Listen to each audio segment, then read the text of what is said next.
1 Samuel 1. Now there was a certain man of Ramathaim Zophim, of the mountains of Ephraim, and his name was Elkanah the son of Jeraham, the son of Elihu, the son of Tohu, the son of Zuph, an Ephraimite. And he had 2 wives, the name of one was Hannah, and the name of the other Peninnah. Peninnah had children, but Hannah had no children. This man went up from his city yearly to worship and sacrifice to the Lord of hosts in Shiloh. Also the 2 sons of Eli, Hophni and Phinehas, the priests of the Lord, were there. And whenever the time came for Elkanah to make an offering, he would give portions to Peninnah his wife and to all her sons and daughters. But to Hannah he would give a double portion, for he loved Hannah, although the Lord had closed her womb. And her rival also provoked her severely, to make her miserable, because the Lord had closed her womb. So it was, year by year, when she went up to the house of the Lord, that she provoked her, therefore she wept and did not eat. Then Elkanah her husband said to her, Hannah, why do you weep? Why do you not eat? And why is your heart grieved? Am I not better to you than 10 sons? So Hannah arose after they had finished eating and drinking in Shiloh. Now Eli the priest was sitting on the seat by the doorpost of the tabernacle of the Lord. And she was in bitterness of soul, and prayed to the Lord and wept in anguish. Then she made a vow and said, O Lord of hosts, if you will indeed look on the affliction of your maidservant and remember me, and not forget your maidservant, but will give your maidservant a male child, then I will give him to the Lord all the days of his life, and no razor shall come upon his head. And it happened, as she continued praying before the Lord, that Eli watched her mouth. Now Hannah spoke in her heart, only her lips moved, but her voice was not heard. Therefore Eli thought she was drunk. So Eli said to her, How long will you be drunk? Put your wine away from you. But Hannah answered and said, No, my lord, I am a woman of sorrowful spirit. I have drunk neither wine nor intoxicating drink, but have poured out my soul before the Lord. Do not consider your maidservant a wicked woman, for out of the abundance of my complaint and grief I have spoken until now. Then Eli answered and said, Go in peace, and the God of Israel grant your petition which you have asked of him. And she said, Let your maidservant find favor in your sight. So the woman went her way and ate, and her face was no longer sad. Then they rose early in the morning and worshipped before the Lord, and returned and came to their house at Ramah. And Elkanah knew Hannah his wife, and the Lord remembered her. So it came to pass in the process of time that Hannah conceived and bore a son, and called his name Samuel, saying, Because I have asked for him from the Lord. Now the man Elkanah and all his house went up to offer to the Lord the yearly sacrifice and his vow. But Hannah did not go up, for she said to her husband, Not until the child is weaned, then I will take him, that he may appear before the Lord and remain there forever. So Elkanah her husband said to her, Do what seems best to you, wait until you have weaned him. Only let the Lord establish his word. Then the woman stayed and nursed her son until she had weaned him. Now when she had weaned him, she took him up with her, with 3 bowls, 1 ephah of flour, and a skin of wine, and brought him to the house of the Lord in Shiloh. And the child was young. Then they slaughtered a bull, and brought the child to Eli. And she said, O my lord! As your soul lives, my lord, I am the woman who stood by you here, praying to the Lord. For this child I prayed, and the Lord has granted me my petition which I asked of him. Therefore I also have lent him to the Lord, as long as he lives he shall be lent to the Lord. So they worshipped the Lord there. 1 Samuel 2. And Hannah prayed and said, My heart rejoices in the Lord, my horn is exalted in the Lord. I smile at my enemies, because I rejoice in your salvation. No one is holy like the Lord, for there is none besides you, nor is there any rock like our God. Talk no more so very proudly, let no arrogance come from your mouth, for the Lord is the God of knowledge, and by him actions are weighed. The bows of the mighty men are broken, and those who stumbled are girded with strength. Those who were full have hired themselves out for bread, and the hungry have ceased to hunger. Even the barren has borne 7, and she who has many children has become feeble. The Lord kills and makes alive, he brings down to the grave and brings up. The Lord makes poor and makes rich, he brings low and lifts up. He raises the poor from the dust and lifts the beggar from the ash heap, to set them among princes and make them inherit the throne of glory. For the pillars of the earth are the Lord's, and he has set the world upon them. He will guard the feet of his saints, but the wicked shall be silent in darkness. For by strength no man shall prevail. The adversaries of the Lord shall be broken in pieces, from heaven he will thunder against them. The Lord will judge the ends of the earth. He will give strength to his king, and exalt the horn of his anointed. Then Elkanah went to his house at Ramah. But the child ministered to the Lord before Eli the priest. Now the sons of Eli were corrupt, they did not know the Lord. And the priest's custom with the people was that when any man offered a sacrifice, the priest's servant would come with a three-pronged flesh hook in his hand while the meat was boiling. Then he would thrust it into the pan, or kettle, or cauldron, or pot, and the priest would take for himself all that the flesh hook brought up. So they did in Shiloh to all the Israelites who came there. Also, before they burned the fat, the priest's servant would come and say to the man who sacrificed, "Give meat for roasting to the priest, for he will not take boiled meat from you, but raw." And if the man said to him, "They should really burn the fat first, then you may take as much as your heart desires," he would then answer him, "No, but you must give it now, and if not, I will take it by force." Therefore the sin of the young men was very great before the Lord, for men abhorred the offering of the Lord. But Samuel ministered before the Lord, even as a child, wearing a linen ephod. Moreover his mother used to make him a little robe, and bring it to him year by year when she came up with her husband to offer the yearly sacrifice. And Eli would bless Elkanah and his wife, and say, "The Lord give you descendants from this woman for the loan that was given to the Lord." Then they would go to their own home. And the Lord visited Hannah, so that she conceived and bore 3 sons and 2 daughters. Meanwhile the child Samuel grew before the Lord. Now Eli was very old, and he heard everything his sons did to all Israel, and how they lay with the women who assembled at the door of the tabernacle of meeting. So he said to them, "Why do you do such things? For I hear of your evil dealings from all the people. No, my sons. For it is not a good report that I hear. You make the Lord's people transgress. If one man sins against another, God will judge him. But if a man sins against the Lord, who will intercede for him?" Nevertheless they did not heed the voice of their father, because the Lord desired to kill them. And the child Samuel grew in stature, and in favor both with the Lord and men. Then a man of God came to Eli and said to him, "Thus says the Lord, did I not clearly reveal myself to the house of your father when they were in Egypt in Pharaoh's house?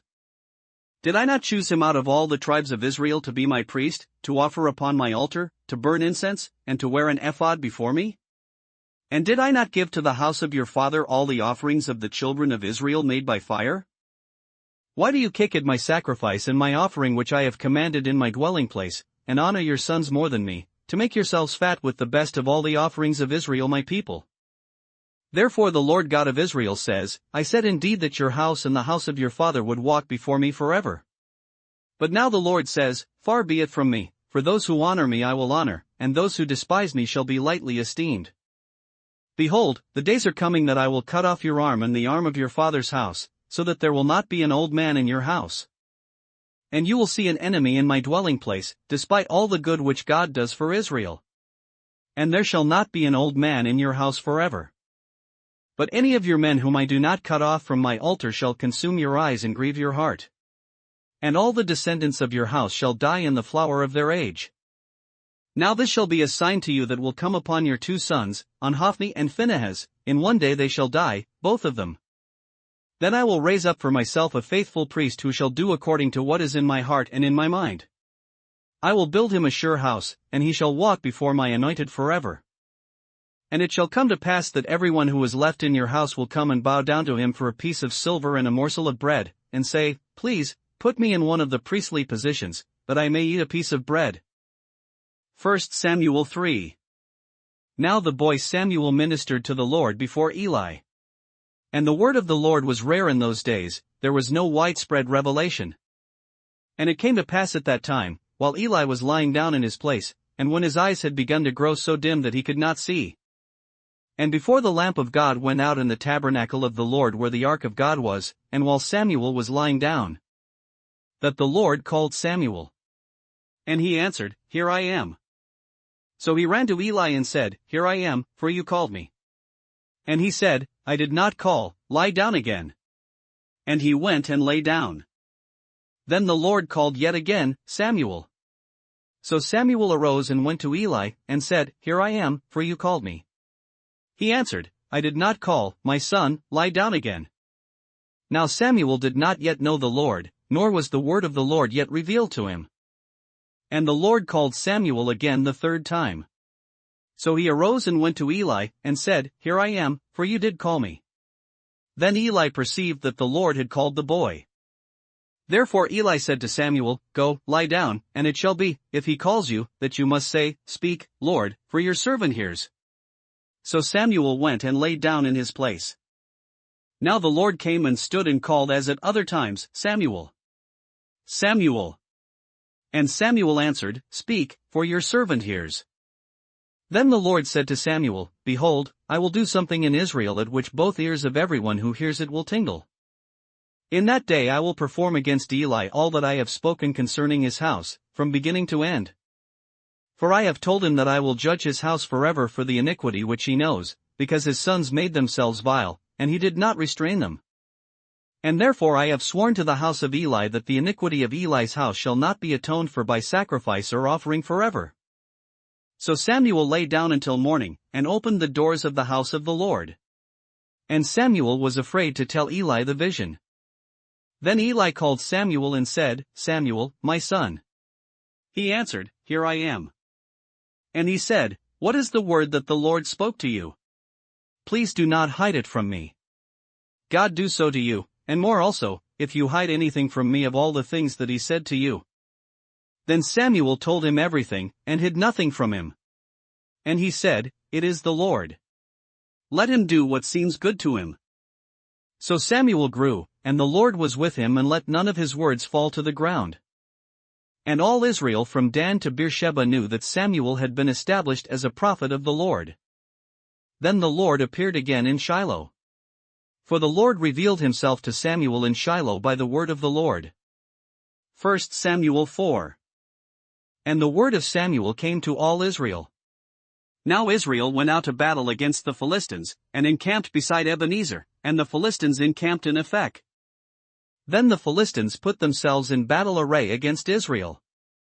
And when they joined battle, Israel was defeated by the Philistines, who killed about 4,000 men of the army in the field. And when the people had come into the camp, the elders of Israel said, Why has the Lord defeated us today before the Philistines? Let us bring the ark of the covenant of the Lord from Shiloh to us, that when it comes among us it may save us from the hand of our enemies.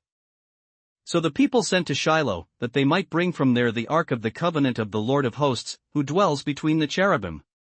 And the two sons of Eli, Hophni and Phinehas, were there with the ark of the covenant of God.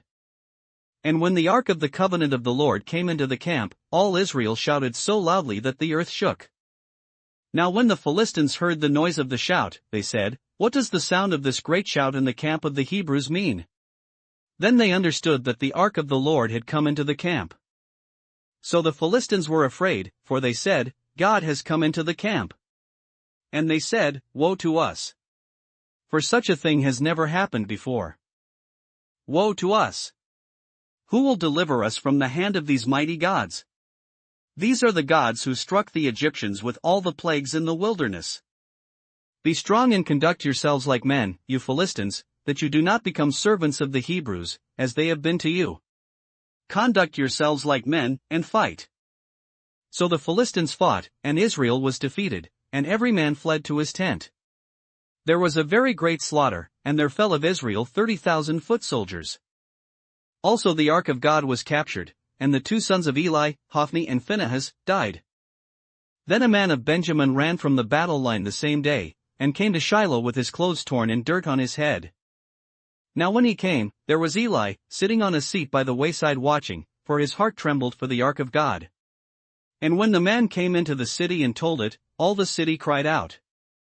When Eli heard the noise of the outcry, he said, What does the sound of this tumult mean? And the man came quickly and told Eli. Eli was 98 years old, and his eyes were so dim that he could not see. Then the man said to Eli, I am he who came from the battle. And I fled today from the battle line. And he said, What happened, my son?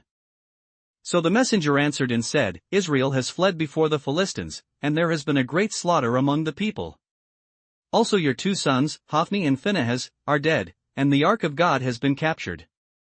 Then it happened, when he made mention of the ark of God, that Eli fell off the seat backward by the side of the gate, and his neck was broken and he died, for the man was old and heavy.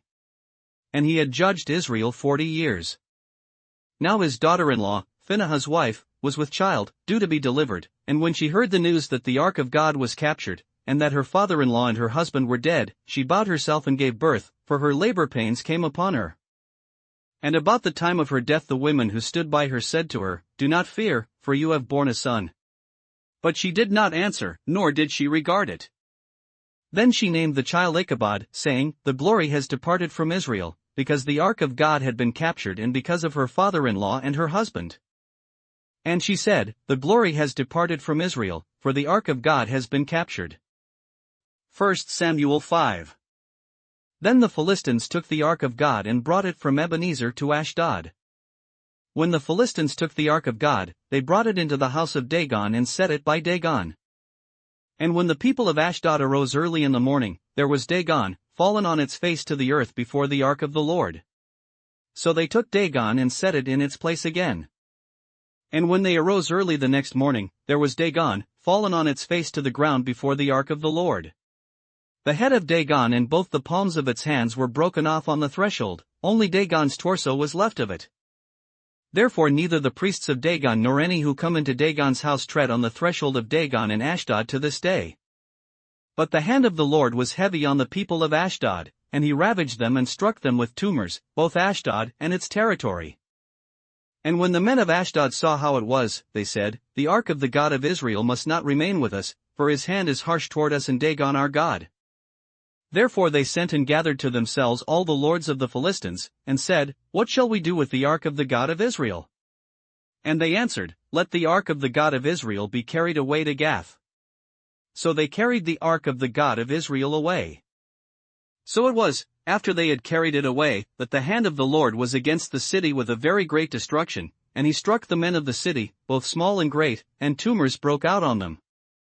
Therefore they sent the ark of God to Ekron. So it was, as the ark of God came to Ekron, that the Ekronites cried out, saying, They have brought the ark of the God of Israel to us, to kill us and our people. So they sent and gathered together all the lords of the Philistines, and said, Send away the ark of the God of Israel, and let it go back to its own place, so that it does not kill us and our people. For there was a deadly destruction throughout all the city, the hand of God was very heavy there. And the men who did not die were stricken with the tumors, and the cry of the city went up to heaven. 1 Samuel 6. Now the ark of the Lord was in the country of the Philistines 7 months. And the Philistines called for the priests and the diviners, saying, What shall we do with the ark of the Lord? Tell us how we should send it to its place. So they said, If you send away the ark of the God of Israel, do not send it empty, but by all means return it to him with a trespass offering. Then you will be healed, and it will be known to you why his hand is not removed from you. Then they said, What is the trespass offering which we shall return to him? They answered, 5 golden tumors and 5 golden rats, according to the number of the lords of the Philistines. For the same plague was on all of you and on your lords. Therefore you shall make images of your tumors and images of your rats that ravage the land, and you shall give glory to the God of Israel, perhaps he will lighten his hand from you, from your gods, and from your land. Why then do you harden your hearts as the Egyptians and Pharaoh hardened their hearts? When he did mighty things among them, did they not let the people go, that they might depart? Now therefore, make a new cart, take 2 milk cows which have never been yoked, and hitch the cows to the cart, and take their calves home, away from them. Then take the ark of the Lord and set it on the cart, and put the articles of gold which you are returning to him as a trespass offering in a chest by its side. Then send it away, and let it go. And watch, if it goes up the road to its own territory, to Beth Shemesh, then he has done us this great evil. But if not, then we shall know that it is not his hand that struck us, it happened to us by chance. Then the men did so, they took 2 milk cows and hitched them to the cart, and shut up their calves at home. And they set the ark of the Lord on the cart, and the chest with the gold rats and the images of their tumors. Then the cows headed straight for the road to Beth Shemesh, and went along the highway, lowing as they went, and did not turn aside to the right hand or the left. And the lords of the Philistines went after them to the border of Beth Shemesh. Now the people of Beth Shemesh were reaping their wheat harvest in the valley, and they lifted their eyes and saw the ark, and rejoiced to see it. Then the cart came into the field of Joshua of Beth Shemesh, and stood there. A large stone was there. So they split the wood of the cart and offered the cows as a burnt offering to the Lord. The Levites took down the ark of the Lord and the chest that was with it, in which were the articles of gold, and put them on the large stone. Then the men of Beth Shemesh offered burnt offerings and made sacrifices the same day to the Lord. So when the 5 lords of the Philistines had seen it, they returned to Ekron the same day. These are the golden tumors which the Philistines returned as a trespass offering to the Lord, 1 for Ashdod, 1 for Gaza, 1 for Ashkelon, 1 for Gath, 1 for Ekron. And the golden rats, according to the number of all the cities of the Philistines belonging to the 5 lords, both fortified cities and country villages, even as far as the large stone of Abel on which they set the ark of the Lord, which stone remains to this day in the field of Joshua of Beth Shemesh. Then he struck the men of Beth Shemesh, because they had looked into the ark of the Lord. He struck 50,070 men of the people, and the people lamented because the Lord had struck the people with a great slaughter. And the men of Beth Shemesh said, Who is able to stand before this holy Lord God? And to whom shall it go up from us? So they sent messengers to the inhabitants of Kirjath-jearim, saying, The Philistines have brought back the ark of the Lord, come down and take it up with you. 1 Samuel 7. Then the men of Kirjath-jearim came and took the ark of the Lord, and brought it into the house of Abinadab on the hill, and consecrated Eleazar his son to keep the ark of the Lord. So it was that the ark remained in Kirjath-jearim a long time, it was there 20 years. And all the house of Israel lamented after the Lord. Then Samuel spoke to all the house of Israel, saying, If you return to the Lord with all your hearts, then put away the foreign gods and the Ashtoreths from among you, and prepare your hearts for the Lord, and serve him only, and he will deliver you from the hand of the Philistines. So the children of Israel put away the Baals and the Ashtoreths, and served the Lord only. And Samuel said, Gather all Israel to Mizpah, and I will pray to the Lord for you. So they gathered together at Mizpah, drew water, and poured it out before the Lord. And they fasted that day, and said there, We have sinned against the Lord. And Samuel judged the children of Israel at Mizpah. Now when the Philistines heard that the children of Israel had gathered together at Mizpah, the lords of the Philistines went up against Israel. And when the children of Israel heard of it, they were afraid of the Philistines. So the children of Israel said to Samuel, Do not cease to cry out to the Lord our God for us, that he may save us from the hand of the Philistines. And Samuel took a suckling lamb and offered it as a whole burnt offering to the Lord. Then Samuel cried out to the Lord for Israel, and the Lord answered him. Now as Samuel was offering up the burnt offering, the Philistines drew near to battle against Israel. But the Lord thundered with a loud thunder upon the Philistines that day, and so confused them that they were overcome before Israel. And the men of Israel went out of Mizpah and pursued the Philistines, and drove them back as far as below Beth-kar. Then Samuel took a stone and set it up between Mizpah and Shen, and called its name Ebenezer, saying, Thus far the Lord has helped us. So the Philistines were subdued, and they did not come any more into the territory of Israel. And the hand of the Lord was against the Philistines all the days of Samuel.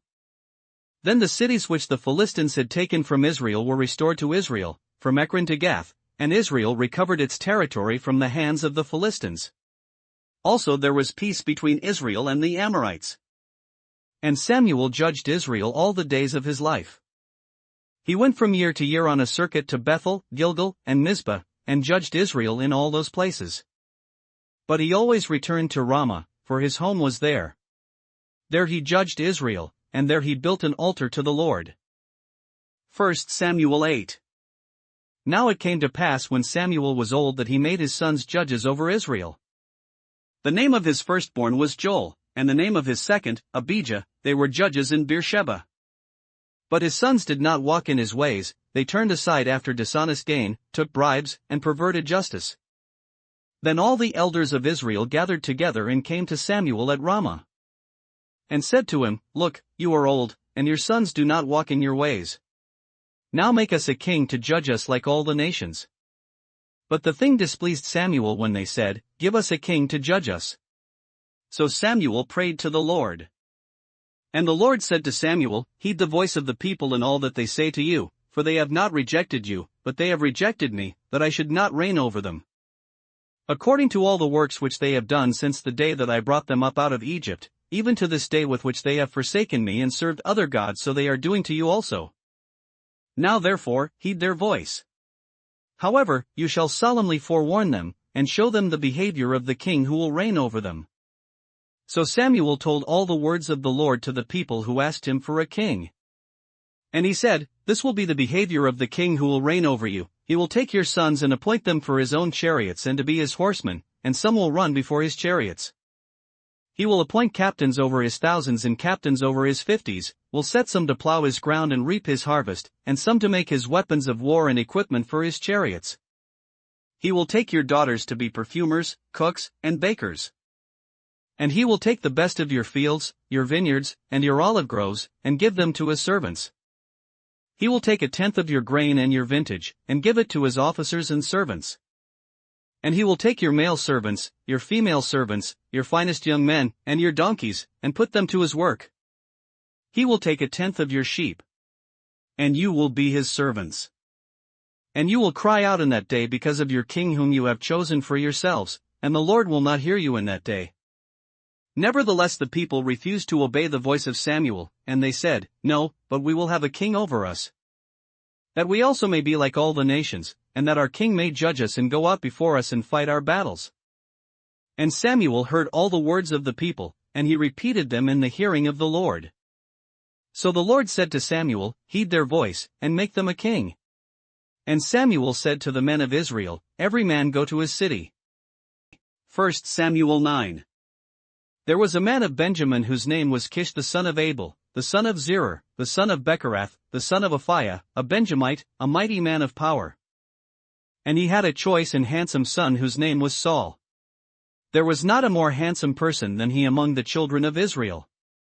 From his shoulders upward he was taller than any of the people. Now the donkeys of Kish, Saul's father, were lost.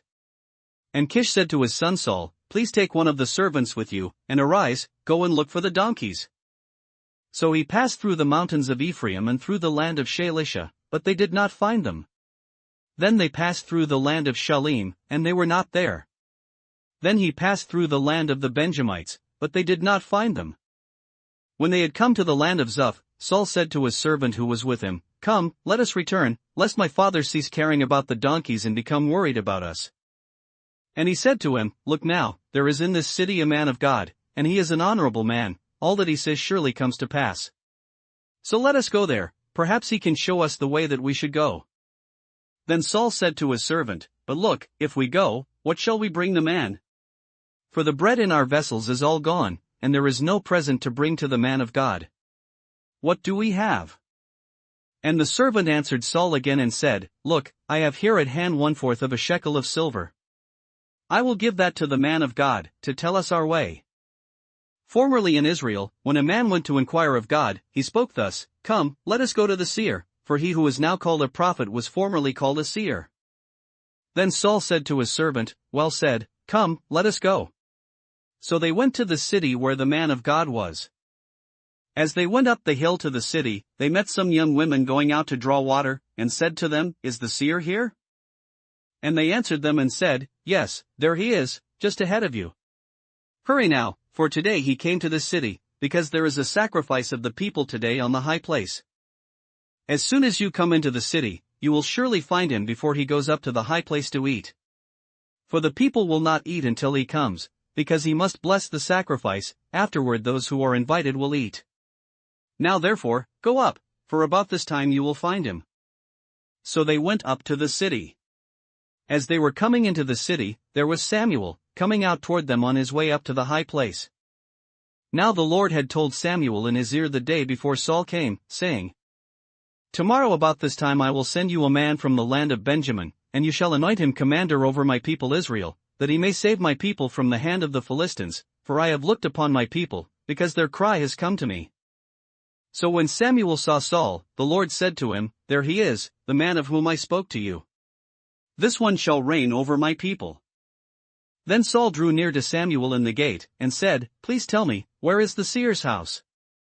Samuel answered Saul and said, "I am the seer. Go up before me to the high place, for you shall eat with me today, and tomorrow I will let you go and will tell you all that is in your heart. But as for your donkeys that were lost 3 days ago, do not be anxious about them, for they have been found. And on whom is all the desire of Israel? Is it not on you and on all your father's house?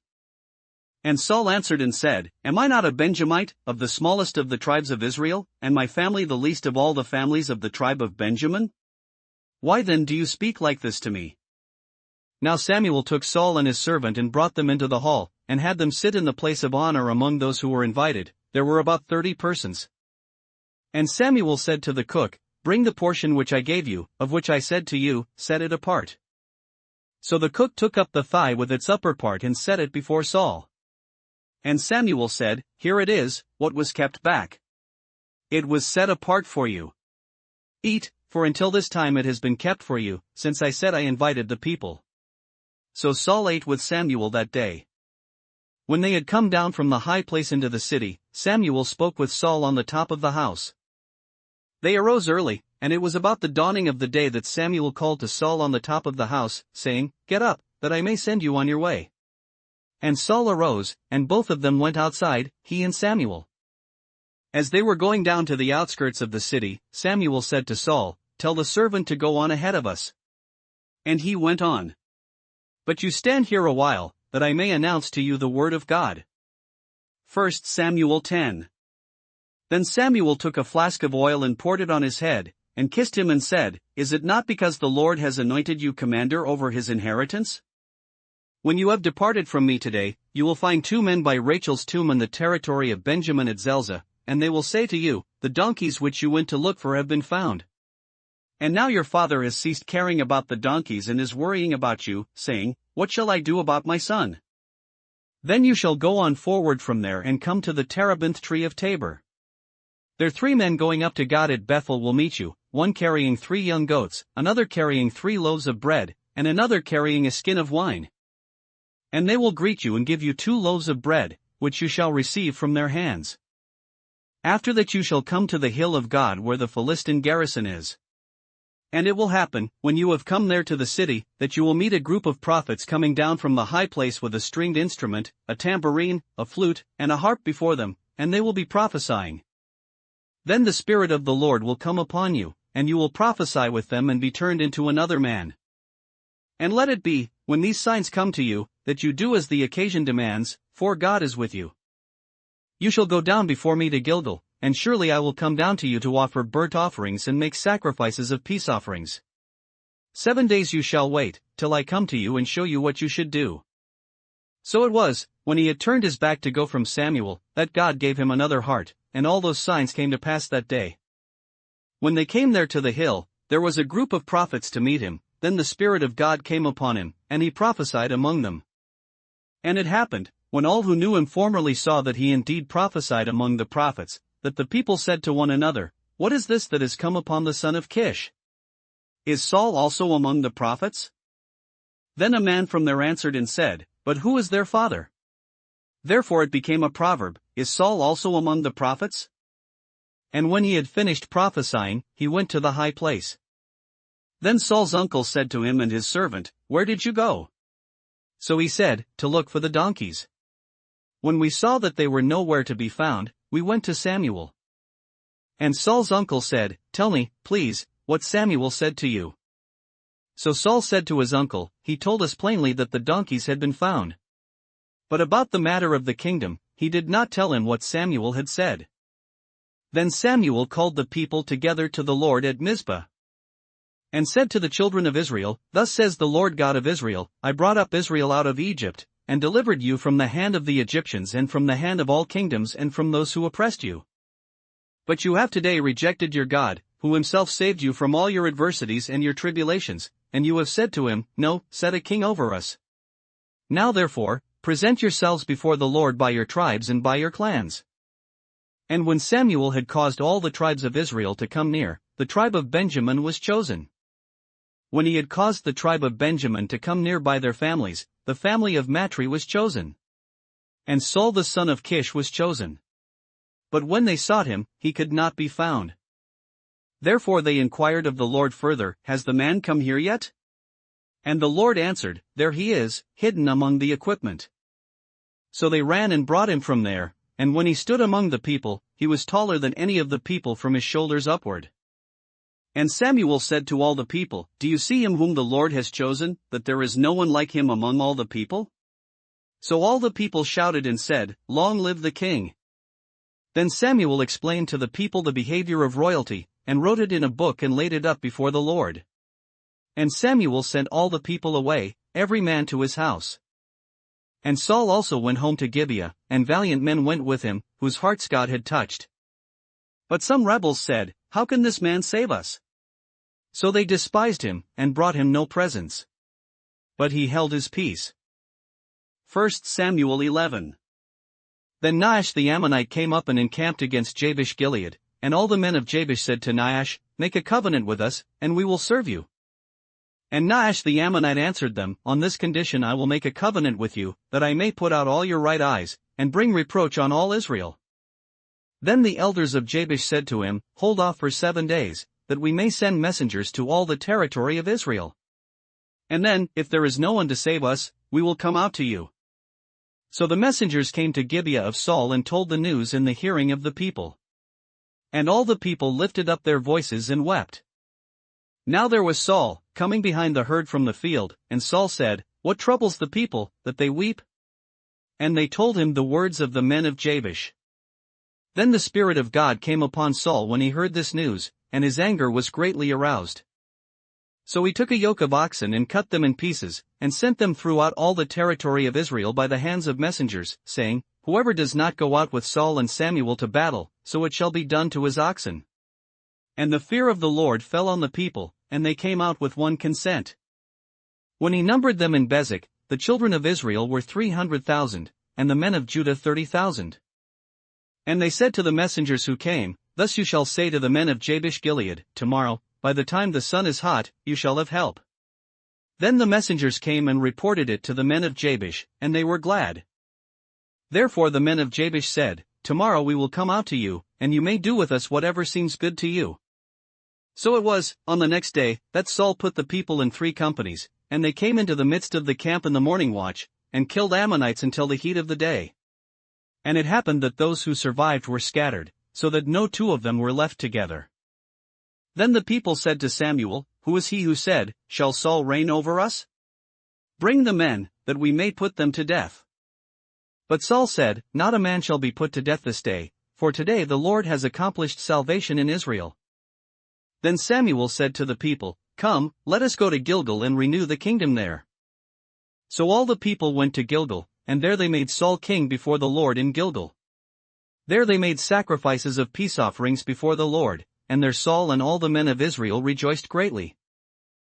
1 Samuel 12. Now Samuel said to all Israel, Indeed I have heeded your voice in all that you said to me, and have made a king over you.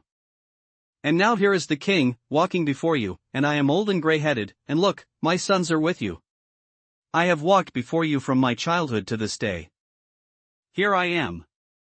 Witness against me before the Lord and before his anointed, whose ox have I taken, or whose donkey have I taken, or whom have I cheated? Whom have I oppressed, or from whose hand have I received any bribe with which to blind my eyes? I will restore it to you. And they said, You have not cheated us or oppressed us, nor have you taken anything from any man's hand. Then he said to them, The Lord is witness against you, and his anointed is witness this day, that you have not found anything in my hand. And they answered, He is witness. Then Samuel said to the people, It is the Lord who raised up Moses and Aaron, and who brought your fathers up from the land of Egypt. Now therefore, stand still, that I may reason with you before the Lord concerning all the righteous acts of the Lord which he did to you and your fathers. When Jacob had gone into Egypt, and your fathers cried out to the Lord, then the Lord sent Moses and Aaron, who brought your fathers out of Egypt and made them dwell in this place. And when they forgot the Lord their God, he sold them into the hand of Sisera, commander of the army of Hazor, into the hand of the Philistines, and into the hand of the king of Moab, and they fought against them. Then they cried out to the Lord, and said, We have sinned, because we have forsaken the Lord and served the Baals and Ashtoreths, but now deliver us from the hand of our enemies, and we will serve you. And the Lord sent Jerubbaal, Bedan, Jephthah, and Samuel, and delivered you out of the hand of your enemies on every side, and you dwelt in safety. And when you saw that Nahash king of the Ammonites came against you, you said to me, No, but a king shall reign over us, when the Lord your God was your king. Now therefore, here is the king whom you have chosen and whom you have desired. And take note, the Lord has set a king over you. If you fear the Lord and serve him and obey his voice, and do not rebel against the commandment of the Lord, then both you and the king who reigns over you will continue following the Lord your God. However, if you do not obey the voice of the Lord, but rebel against the commandment of the Lord, then the hand of the Lord will be against you, as it was against your fathers. Now therefore, stand and see this great thing which the Lord will do before your eyes. Is today not the wheat harvest? I will call to the Lord, and he will send thunder and rain, that you may perceive and see that your wickedness is great, which you have done in the sight of the Lord, in asking a king for yourselves. So Samuel called to the Lord, and the Lord sent thunder and rain that day, and all the people greatly feared the Lord and Samuel. And all the people said to Samuel, Pray for your servants to the Lord your God, that we may not die, for we have added to all our sins the evil of asking a king for ourselves. Then Samuel said to the people, Do not fear. You have done all this wickedness, yet do not turn aside from following the Lord, but serve the Lord with all your heart. And do not turn aside, for then you would go after empty things which cannot profit or deliver, for they are nothing. For the Lord will not forsake his people, for his great name's sake, because it has pleased the Lord to make you his people. Moreover, as for me, far be it from me that I should sin against the Lord in ceasing to pray for you, but I will teach you the good and the right way. Only fear the Lord, and serve him in truth with all your heart, for consider what great things he has done for you. But if you still do wickedly, you shall be swept away, both you and your king. 1 Samuel 13. Saul reigned 1 year, and when he had reigned 2 years over Israel, Saul chose for himself 3,000 men of Israel. 2,000 were with Saul in Michmash and in the mountains of Bethel, and 1,000 were with Jonathan in Gibeah of Benjamin. The rest of the people he sent away, every man to his tent. And Jonathan attacked the garrison of the Philistines that was in Geba, and the Philistines heard of it. Then Saul blew the trumpet throughout all the land, saying, Let the Hebrews hear. Now all Israel heard it said that Saul had attacked a garrison of the Philistines, and that Israel had also become an abomination to the Philistines. And the people were called together to Saul at Gilgal. Then the Philistines gathered together to fight with Israel, 30,000 chariots and 6,000 horsemen, and people as the sand which is on the seashore in multitude. And they came up and encamped in Michmash, to the east of Bethaven. When the men of Israel saw that they were in danger, for the people were distressed, then the people hid in caves, in thickets, in rocks, in holes, and in pits. And some of the Hebrews crossed over the Jordan to the land of Gad and Gilead. As for Saul, he was still in Gilgal, and all the people followed him trembling. Then he waited 7 days, according to the time set by Samuel. But Samuel did not come to Gilgal, and the people were scattered from him. So Saul said, Bring a burnt offering and peace offerings here to me. And he offered the burnt offering. Now it happened, as soon as he had finished presenting the burnt offering, that Samuel came, and Saul went out to meet him, that he might greet him. And Samuel said, What have you done? Saul said, When I saw that the people were scattered from me, and that you did not come within the days appointed, and that the Philistines gathered together at Michmash. Then I said, The Philistines will now come down on me at Gilgal, and I have not made supplication to the Lord. Therefore I felt compelled, and offered a burnt offering. And Samuel said to Saul, You have done foolishly. You have not kept the commandment of the Lord your God, which he commanded you. For now the Lord would have established your kingdom over Israel forever. But now your kingdom shall not continue. The Lord has sought for himself a man after his own heart, and the Lord has commanded him to be commander over his people, because you have not kept what the Lord commanded you. Then Samuel arose and went up from Gilgal to Gibeah of Benjamin. And Saul numbered the people present with him, about 600 men. Saul, Jonathan his son, and the people present with them remained in Gibeah of Benjamin. But the Philistines encamped in Michmash. Then raiders came out of the camp of the Philistines in 3 companies. One company turned onto the road to Ophrah, to the land of Shual.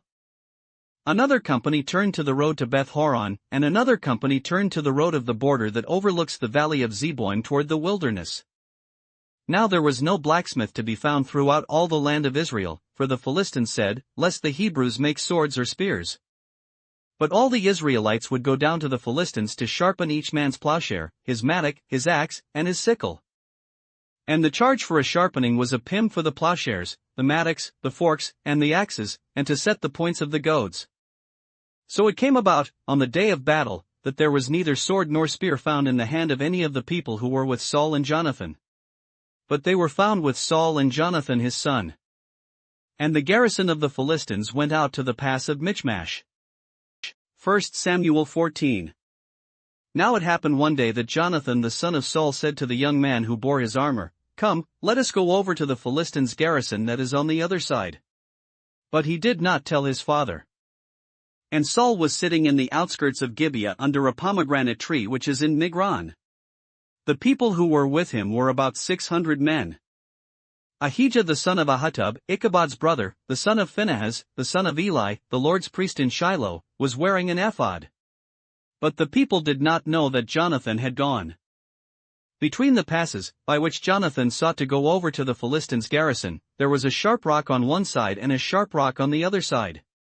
And the name of one was Bozez, and the name of the other Sene. The front of one faced northward opposite Michmash, and the other southward opposite Gibeah.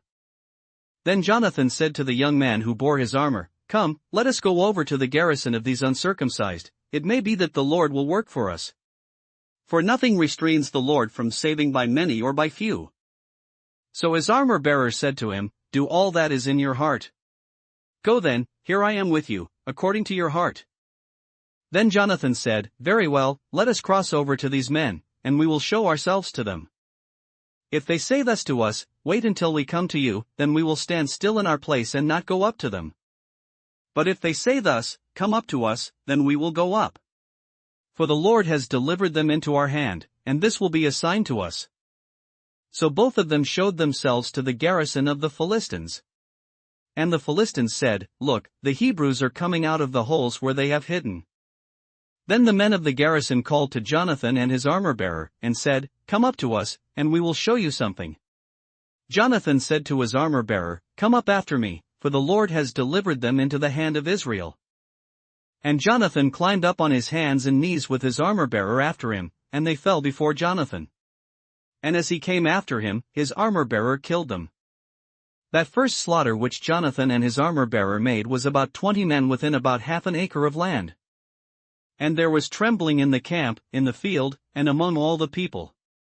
The garrison and the raiders also trembled, and the earth quaked, so that it was a very great trembling. Now the watchmen of Saul and Gibeah of Benjamin looked, and there was the multitude, melting away, and they went here and there. Then Saul said to the people who were with him, Now call the roll and see who has gone from us. And when they had called the roll, surprisingly, Jonathan and his armor-bearer were not there. And Saul said to Ahijah, Bring the ark of God here, for at that time the ark of God was with the children of Israel. Now it happened, while Saul talked to the priest, that the noise which was in the camp of the Philistines continued to increase, so Saul said to the priest, Withdraw your hand. Then Saul and all the people who were with him assembled, and they went to the battle, and indeed every man's sword was against his neighbor, and there was very great confusion. Moreover the Hebrews who were with the Philistines before that time, who went up with them into the camp from the surrounding country, they also joined the Israelites who were with Saul and Jonathan. Likewise all the men of Israel who had hidden in the mountains of Ephraim, when they heard that the Philistines fled, they also followed hard after them in the battle. So the Lord saved Israel that day, and the battle shifted to Bethaven. And the men of Israel were distressed that day, for Saul had placed the people under oath, saying, Cursed is the man who eats any food until evening, before I have taken vengeance on my enemies. So none of the people tasted food. Now all the people of the land came to a forest, and there was honey on the ground. And when the people had come into the woods, there was the honey, dripping, but no one put his hand to his mouth, for the people feared the oath. But Jonathan had not heard his father charge the people with the oath, therefore he stretched out the end of the rod that was in his hand and dipped it in a honeycomb, and put his hand to his mouth, and his countenance brightened. Then one of the people said, Your father strictly charged the people with an oath, saying, Cursed is the man who eats food this day. And the people were faint. But Jonathan said, My father has troubled the land. Look now, how my countenance has brightened because I tasted a little of this honey. How much better if the people had eaten freely today of the spoil of their enemies which they found. For now would there not have been a much greater slaughter among the Philistines? Now they had driven back the Philistines that day from Michmash to Aijalon. So the people were very faint. And the people rushed on the spoil, and took sheep, oxen, and calves, and slaughtered them on the ground, and the people ate them with the blood. Then they told Saul, saying, Look, the people are sinning against the Lord by eating with the blood. So he said, You have dealt treacherously, roll a large stone to me this day. Then Saul said, Disperse yourselves among the people, and say to them, Bring me here every man's ox and every man's sheep, slaughter them here, and eat, and do not sin against the Lord by eating with the blood. So every one of the people brought his ox with him that night, and slaughtered it there. Then Saul built an altar to the Lord. This was the first altar that he built to the Lord. Now Saul said, Let us go down after the Philistines by night, and plunder them until the morning light, and let us not leave a man of them. And they said, Do whatever seems good to you. Then the priest said, Let us draw near to God here. So Saul asked counsel of God, Shall I go down after the Philistines? Will you deliver them into the hand of Israel? But he did not answer him that day. And Saul said, Come over here, all you chiefs of the people, and know and see what this sin was today. For as the Lord lives, who saves Israel, though it be in Jonathan my son, he shall surely die. But not a man among all the people answered him. Then he said to all Israel, You be on one side, and my son Jonathan and I will be on the other side. And the people said to Saul, Do what seems good to you. Therefore Saul said to the Lord God of Israel, Give a perfect lot. So Saul and Jonathan were taken, but the people escaped. And Saul said, Cast lots between my son Jonathan and me. So Jonathan was taken. Then Saul said to Jonathan, Tell me what you have done. And Jonathan told him, and said, I only tasted a little honey with the end of the rod that was in my hand. So now I must die. Saul answered, God do so and more also, for you shall surely die, Jonathan. But the people said to Saul, Shall Jonathan die, who has accomplished this great deliverance in Israel? Certainly not. As the Lord lives, not one hair of his head shall fall to the ground, for he has worked with God this day. So the people rescued Jonathan, and he did not die. Then Saul returned from pursuing the Philistines, and the Philistines went to their own place. So Saul established his sovereignty over Israel, and fought against all his enemies on every side, against Moab, against the people of Ammon, against Edom, against the kings of Zobah, and against the Philistines. Wherever he turned, he harassed them. And he gathered an army and attacked the Amalekites, and delivered Israel from the hands of those who plundered them. The sons of Saul were Jonathan, Jeshua, and Malchishua. And the names of his 2 daughters were these, the name of the firstborn Merab, and the name of the younger Michal. The name of Saul's wife was Ahinoam the daughter of Ahimaaz. And the name of the commander of his army was Abner the son of Ner, Saul's uncle. Kish was the father of Saul, and Ner the father of Abner was the son of Abel. Now there was fierce war with the Philistines all the days of Saul. And when Saul saw any strong man or any valiant man, he took him for himself. 1 Samuel 15. Samuel also said to Saul, The Lord sent me to anoint you king over his people, over Israel. Now therefore, heed the voice of the words of the Lord. Thus says the Lord of hosts, I will punish Amalek for what he did to Israel, how he ambushed him on the way when he came up from Egypt. Now go and attack Amalek, and utterly destroy all that they have, and do not spare them. But kill both man and woman, infant and nursing child, ox and sheep, camel and donkey. So Saul gathered the people together and numbered them in Tel Aim, 200,000 foot soldiers and 10,000 men of Judah. And Saul came to a city of Amalek, and lay in wait in the valley. Then Saul said to the Kenite, Go, depart, get down from among the Amalekites, lest I destroy you with them. For you showed kindness to all the children of Israel when they came up out of Egypt. So the Kenite departed from among the Amalekites. And Saul attacked the Amalekites, from Havilah all the way to Shur, which is east of Egypt. He also took Agag king of the Amalekites alive, and utterly destroyed all the people with the edge of the sword. But Saul and the people spared Agag and the best of the sheep, the oxen, the fatlings, the lambs, and all that was good, and were unwilling to utterly destroy them. But everything despised and worthless, that they utterly destroyed. Now the word of the Lord came to Samuel, saying, I greatly regret that I have set up Saul as king, for he has turned back from following me, and has not performed my commandments. And it grieved Samuel, and he cried out to the Lord all night.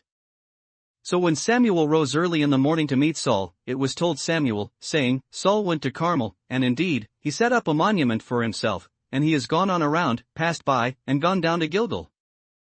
Then Samuel went to Saul, and Saul said to him, Blessed are you of the Lord. I have performed the commandment of the Lord. But Samuel said, What then is this bleating of the sheep in my ears, and the lowing of the oxen which I hear? And Saul said, They have brought them from the Amalekites, for the people spared the best of the sheep and the oxen, to sacrifice to the Lord your God, and the rest we have utterly destroyed. Then Samuel said to Saul, Be quiet. And I will tell you what the Lord said to me last night. And he said to him, Speak on. So Samuel said, When you were little in your own eyes, were you not head of the tribes of Israel? And did not the Lord anoint you king over Israel? Now the Lord sent you on a mission, and said, Go, and utterly destroy the sinners, the Amalekites, and fight against them until they are consumed. Why then did you not obey the voice of the Lord? Why did you swoop down on the spoil, and do evil in the sight of the Lord? And Saul said to Samuel, But I have obeyed the voice of the Lord, and gone on the mission on which the Lord sent me, and brought back Agag king of Amalek. I have utterly destroyed the Amalekites. But the people took of the plunder, sheep and oxen, the best of the things which should have been utterly destroyed, to sacrifice to the Lord your God in Gilgal. So Samuel said, Has the Lord as great delight in burnt offerings and sacrifices, as in obeying the voice of the Lord? Behold, to obey is better than sacrifice, and to heed than the fat of rams. For rebellion is as the sin of witchcraft, and stubbornness is as iniquity and idolatry. Because you have rejected the word of the Lord, he also has rejected you from being king. Then Saul said to Samuel, I have sinned, for I have transgressed the commandment of the Lord in your words, because I feared the people and obeyed their voice. Now therefore, please pardon my sin, and return with me, that I may worship the Lord. But Samuel said to Saul, I will not return with you, for you have rejected the word of the Lord, and the Lord has rejected you from being king over Israel. And as Samuel turned around to go away, Saul seized the edge of his robe, and it tore. So Samuel said to him, The Lord has torn the kingdom of Israel from you today, and has given it to a neighbor of yours, who is better than you. And also the strength of Israel will not lie nor relent. For he is not a man, that he should relent. Then he said, I have sinned, yet honor me now, please, before the elders of my people and before Israel, and return with me, that I may worship the Lord your God. So Samuel turned back after Saul, and Saul worshipped the Lord. Then Samuel said, Bring Agag king of the Amalekites here to me. So Agag came to him cautiously. And Agag said, Surely the bitterness of death is past. But Samuel said, As your sword has made women childless, so shall your mother be childless among women. And Samuel hacked Agag in pieces before the Lord in Gilgal. Then Samuel went to Ramah, and Saul went up to his house at Gibeah of Saul. And Samuel went no more to see Saul until the day of his death. Nevertheless Samuel mourned for Saul, and the Lord regretted that he had made Saul king over Israel. 1 Samuel 16. Now the Lord said to Samuel, How long will you mourn for Saul, seeing I have rejected him from reigning over Israel? Fill your horn with oil, and go, I am sending you to Jesse the Bethlehemite. For I have provided myself a king among his sons. And Samuel said, How can I go? If Saul hears it, he will kill me. But the Lord said, Take a heifer with you, and say, I have come to sacrifice to the Lord. Then invite Jesse to the sacrifice, and I will show you what you shall do, you shall anoint for me the one I name to you. So Samuel did what the Lord said, and went to Bethlehem. And the elders of the town trembled at his coming, and said, Do you come peaceably? And he said, Peaceably, I have come to sacrifice to the Lord. Sanctify yourselves, and come with me to the sacrifice. Then he consecrated Jesse and his sons, and invited them to the sacrifice. So it was, when they came, that he looked at Eliab and said, Surely the Lord's anointed is before him. But the Lord said to Samuel, Do not look at his appearance or at his physical stature, because I have refused him. For the Lord does not see as man sees, for man looks at the outward appearance, but the Lord looks at the heart. So Jesse called Abinadab, and made him pass before Samuel. And he said, Neither has the Lord chosen this one. Then Jesse made Shammah pass by. And he said, Neither has the Lord chosen this one. Thus Jesse made 7 of his sons pass before Samuel. And Samuel said to Jesse, The Lord has not chosen these. And Samuel said to Jesse, Are all the young men here? Then he said, There remains yet the youngest, and there he is, keeping the sheep. And Samuel said to Jesse, Send and bring him. For we will not sit down till he comes here. So he sent and brought him in. Now he was ruddy, with bright eyes, and good-looking. And the Lord said, Arise, anoint him, for this is the one. Then Samuel took the horn of oil and anointed him in the midst of his brothers, and the Spirit of the Lord came upon David from that day forward. So Samuel arose and went to Ramah. But the Spirit of the Lord departed from Saul, and a distressing spirit from the Lord troubled him. And Saul's servants said to him, Surely, a distressing spirit from God is troubling you. Let our master now command your servants, who are before you, to seek out a man who is a skillful player on the harp. And it shall be that he will play it with his hand when the distressing spirit from God is upon you, and you shall be well. So Saul said to his servants, Provide me now a man who can play well, and bring him to me. Then one of the servants answered and said, Look, I have seen a son of Jesse the Bethlehemite, who is skillful in playing, a mighty man of valor, a man of war, prudent in speech, and a handsome person, and the Lord is with him. Therefore Saul sent messengers to Jesse, and said, Send me your son David, who is with the sheep. And Jesse took a donkey loaded with bread, a skin of wine, and a young goat, and sent them by his son David to Saul. So David came to Saul and stood before him. And he loved him greatly, and he became his armor-bearer. Then Saul sent to Jesse, saying, Please let David stand before me, for he has found favor in my sight. And so it was, whenever the Spirit from God was upon Saul, that David would take a harp and play it with his hand. Then Saul would become refreshed and well, and the distressing spirit would depart from him. 1 Samuel 17. Now the Philistines gathered their armies together to battle, and were gathered at Soko, which belongs to Judah. They encamped between Soko and Azekah, in Ephsdammim. And Saul and the men of Israel were gathered together, and they encamped in the valley of Elah, and drew up in battle array against the Philistines. The Philistines stood on a mountain on one side, and Israel stood on a mountain on the other side, with a valley between them. And a champion went out from the camp of the Philistines, named Goliath, from Gath, whose height was 6 cubits and a span. He had a bronze helmet on his head, and he was armed with a coat of mail, and the weight of the coat was 5,000 shekels of bronze. And he had bronze armor on his legs and a bronze javelin between his shoulders. Now the staff of his spear was like a weaver's beam, and his iron spearhead weighed 600 shekels, and a shield-bearer went before him. Then he stood and cried out to the armies of Israel, and said to them, Why have you come out to line up for battle? Am I not a Philistine, and you the servants of Saul? Choose a man for yourselves, and let him come down to me. If he is able to fight with me and kill me, then we will be your servants. But if I prevail against him and kill him, then you shall be our servants and serve us.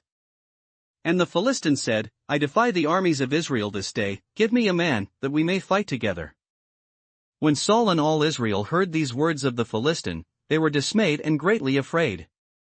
Now David was the son of that Ephrathite of Bethlehem Judah, whose name was Jesse, and who had 8 sons. And the man was old, advanced in years, in the days of Saul. The 3 oldest sons of Jesse had gone to follow Saul to the battle. The names of his 3 sons who went to the battle were Eliab the firstborn, next to him Abinadab, and the third Shammah. David was the youngest. And the 3 oldest followed Saul. But David occasionally went and returned from Saul to feed his father's sheep at Bethlehem. And the Philistine drew near and presented himself 40 days, morning and evening. Then Jesse said to his son David, Take now for your brothers an ephah of this dried grain and these 10 loaves, and run to your brothers at the camp. And carry these 10 cheeses to the captain of their 1,000, and see how your brothers fare, and bring back news of them. Now Saul and they and all the men of Israel were in the valley of Elah, fighting with the Philistines. So David rose early in the morning, left the sheep with a keeper, and took the things and went as Jesse had commanded him. And he came to the camp as the army was going out to the fight and shouting for the battle. For Israel and the Philistines had drawn up in battle array, army against army. And David left his supplies in the hand of the supply keeper, ran to the army, and came and greeted his brothers. Then as he talked with them, there was the champion, the Philistine of Gath, Goliath by name, coming up from the armies of the Philistines, and he spoke according to the same words. So David heard them. And all the men of Israel, when they saw the man, fled from him and were dreadfully afraid. So the men of Israel said, Have you seen this man who has come up?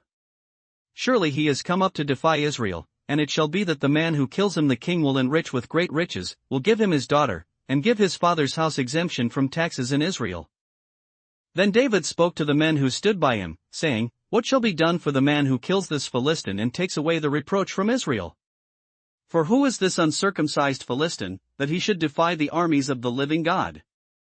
And the people answered him in this manner, saying, So shall it be done for the man who kills him. Now Eliab his oldest brother heard when he spoke to the men, and Eliab's anger was aroused against David, and he said, Why did you come down here?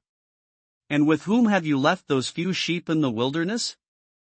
I know your pride and the insolence of your heart, for you have come down to see the battle. And David said, What have I done now? Is there not a cause?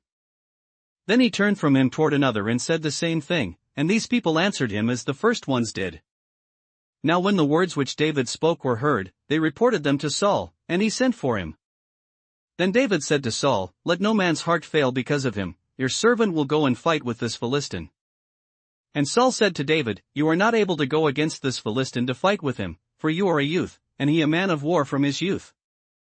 But David said to Saul, Your servant used to keep his father's sheep, and when a lion or a bear came and took a lamb out of the flock, I went out after it and struck it, and delivered the lamb from its mouth, and when it arose against me, I caught it by its beard, and struck and killed it. Your servant has killed both lion and bear, and this uncircumcised Philistine will be like one of them, seeing he has defied the armies of the living God. Moreover David said, The Lord, who delivered me from the paw of the lion and from the paw of the bear, he will deliver me from the hand of this Philistine. And Saul said to David, Go, and the Lord be with you. So Saul clothed David with his armor, and he put a bronze helmet on his head, he also clothed him with a coat of mail. David fastened his sword to his armor and tried to walk, for he had not tested them. And David said to Saul, I cannot walk with these, for I have not tested them. So David took them off. Then he took his staff in his hand, and he chose for himself 5 smooth stones from the brook, and put them in a shepherd's bag, in a pouch which he had, and his sling was in his hand. And he drew near to the Philistine. So the Philistine came, and began drawing near to David, and the man who bore the shield went before him. And when the Philistine looked about and saw David, he disdained him, for he was only a youth, ruddy and good-looking. So the Philistine said to David, Am I a dog, that you come to me with sticks? And the Philistine cursed David by his gods. And the Philistine said to David, Come to me, and I will give your flesh to the birds of the air and the beasts of the field. Then David said to the Philistine, You come to me with a sword, with a spear, and with a javelin. But I come to you in the name of the Lord of hosts, the God of the armies of Israel, whom you have defied. This day the Lord will deliver you into my hand, and I will strike you and take your head from you. And this day I will give the carcasses of the camp of the Philistines to the birds of the air and the wild beasts of the earth, that all the earth may know that there is a God in Israel. Then all this assembly shall know that the Lord does not save with sword and spear, for the battle is the Lord's, and he will give you into our hands. So it was, when the Philistine arose and came and drew near to meet David, that David hurried and ran toward the army to meet the Philistine. Then David put his hand in his bag and took out a stone, and he slung it and struck the Philistine in his forehead, so that the stone sank into his forehead, and he fell on his face to the earth. So David prevailed over the Philistine with a sling and a stone, and struck the Philistine and killed him. But there was no sword in the hand of David. Therefore David ran and stood over the Philistine, took his sword and drew it out of its sheath and killed him, and cut off his head with it. And when the Philistines saw that their champion was dead, they fled. Now the men of Israel and Judah arose and shouted, and pursued the Philistines as far as the entrance of the valley and to the gates of Ekron. And the wounded of the Philistines fell along the road to Sharaim, even as far as Gath and Ekron. Then the children of Israel returned from chasing the Philistines, and they plundered their tents.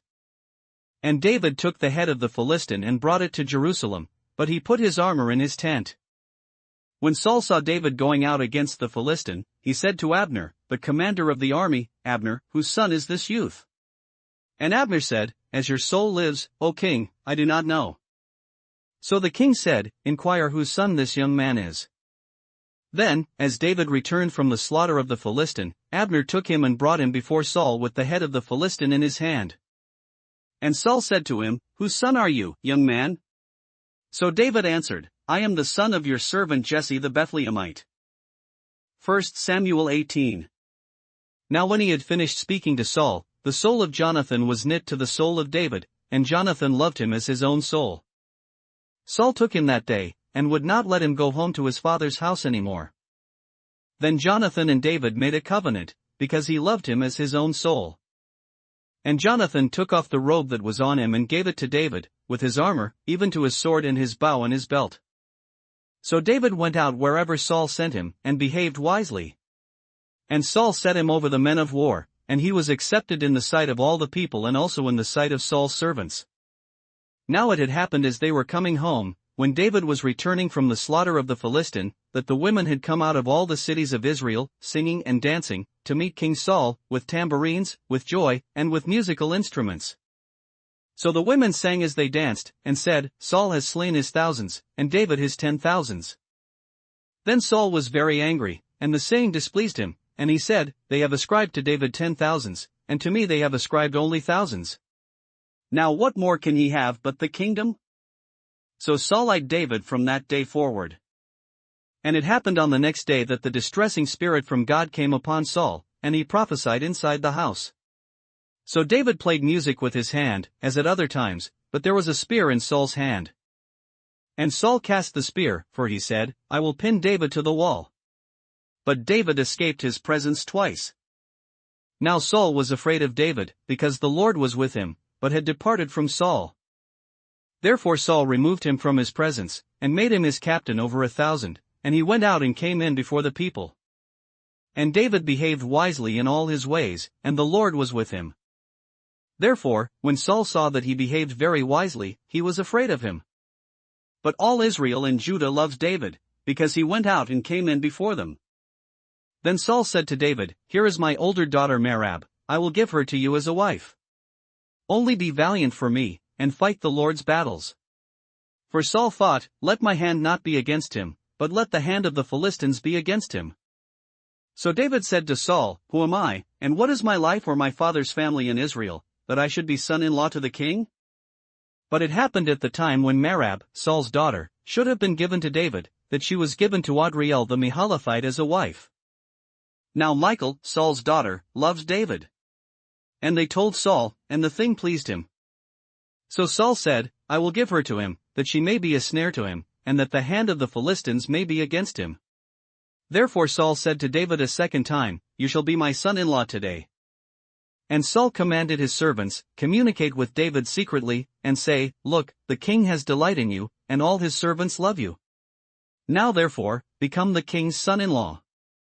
So Saul's servants spoke those words in the hearing of David. And David said, Does it seem to you a light thing to be a king's son-in-law, seeing I am a poor and lightly esteemed man? And the servants of Saul told him, saying, In this manner David spoke.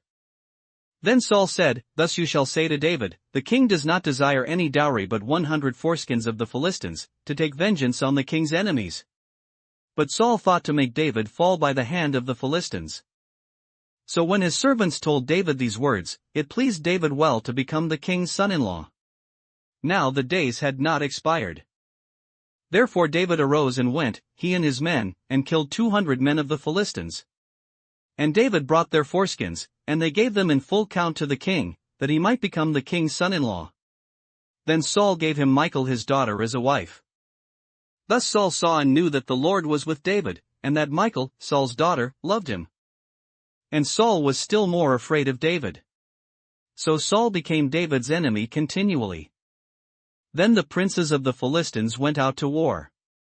And so it was, whenever they went out, that David behaved more wisely than all the servants of Saul, so that his name became highly esteemed. 1 Samuel 19. Now Saul spoke to Jonathan his son and to all his servants, that they should kill David, but Jonathan, Saul's son, delighted greatly in David. So Jonathan told David, saying, My father Saul seeks to kill you. Therefore please be on your guard until morning, and stay in a secret place and hide. And I will go out and stand beside my father in the field where you are, and I will speak with my father about you. Then what I observe, I will tell you. Thus Jonathan spoke well of David to Saul his father, and said to him, Let not the king sin against his servant, against David, because he has not sinned against you, and because his works have been very good toward you. For he took his life in his hands and killed the Philistine, and the Lord brought about a great deliverance for all Israel. You saw it and rejoiced. Why then will you sin against innocent blood, to kill David without a cause? So Saul heeded the voice of Jonathan, and Saul swore, As the Lord lives, he shall not be killed. Then Jonathan called David, and Jonathan told him all these things. So Jonathan brought David to Saul, and he was in his presence as in times past. And there was war again, and David went out and fought with the Philistines, and struck them with a mighty blow, and they fled from him.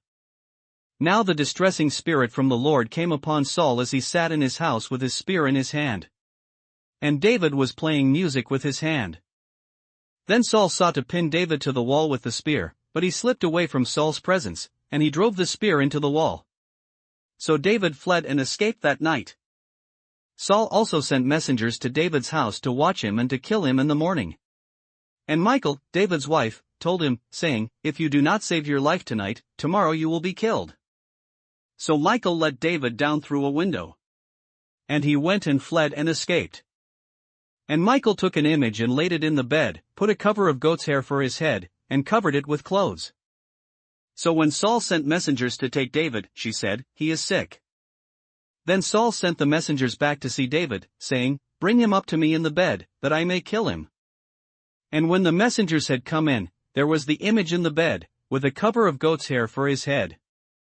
Then Saul said to Michal, Why have you deceived me like this, and sent my enemy away, so that he has escaped? And Michal answered Saul, He said to me, Let me go. Why should I kill you? So David fled and escaped, and went to Samuel at Ramah, and told him all that Saul had done to him. And he and Samuel went and stayed in Naioth. Now it was told Saul, saying, Take note, David is at Naioth in Ramah. Then Saul sent messengers to take David. And when they saw the group of prophets prophesying, and Samuel standing as leader over them, the Spirit of God came upon the messengers of Saul, and they also prophesied. And when Saul was told, he sent other messengers, and they prophesied likewise. Then Saul sent messengers again the third time, and they prophesied also. Then he also went to Ramah, and came to the great well that is at Sechu. So he asked, and said, Where are Samuel and David? And someone said, Indeed they are at Naioth in Ramah. So he went there to Naioth in Ramah. Then the Spirit of God was upon him also, and he went on and prophesied until he came to Naioth in Ramah. And he also stripped off his clothes and prophesied before Samuel in like manner, and lay down naked all that day and all that night. Therefore they say, Is Saul also among the prophets?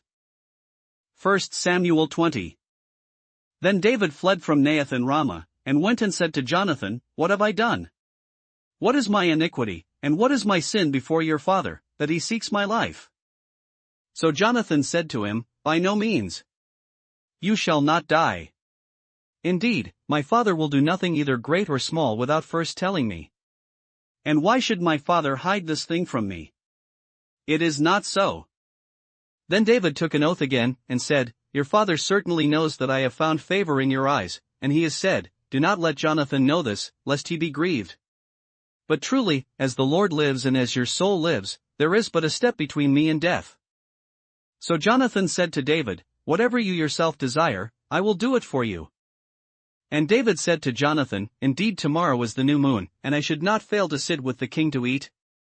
But let me go, that I may hide in the field until the third day at evening. If your father misses me at all, then say, David earnestly asked permission of me that he might run over to Bethlehem, his city, for there is a yearly sacrifice there for all the family. If he says thus, It is well, your servant will be safe. But if he is very angry, be sure that evil is determined by him. Therefore you shall deal kindly with your servant, for you have brought your servant into a covenant of the Lord with you. Nevertheless, if there is iniquity in me, kill me yourself, for why should you bring me to your father? But Jonathan said, Far be it from you. For if I knew certainly that evil was determined by my father to come upon you, then would I not tell you? Then David said to Jonathan, Who will tell me, or what if your father answers you roughly? And Jonathan said to David, Come, let us go out into the field. So both of them went out into the field. Then Jonathan said to David, The Lord God of Israel is witness. When I have sounded out my father sometime tomorrow, or the third day, and indeed there is good toward David, and I do not send to you and tell you. May the Lord do so and much more to Jonathan. But if it pleases my father to do you evil, then I will report it to you and send you away, that you may go in safety. And the Lord be with you as he has been with my father. And you shall not only show me the kindness of the Lord while I still live, that I may not die. But you shall not cut off your kindness from my house forever, no, not when the Lord has cut off every one of the enemies of David from the face of the earth. So Jonathan made a covenant with the house of David, saying, Let the Lord require it at the hand of David's enemies. Now Jonathan again caused David to vow, because he loved him, for he loved him as he loved his own soul. Then Jonathan said to David, Tomorrow is the new moon, and you will be missed, because your seat will be empty. And when you have stayed 3 days, go down quickly and come to the place where you hid on the day of the deed, and remain by the stone Ezel. Then I will shoot 3 arrows to the side, as though I shot at a target. And there I will send a lad, saying, Go, find the arrows.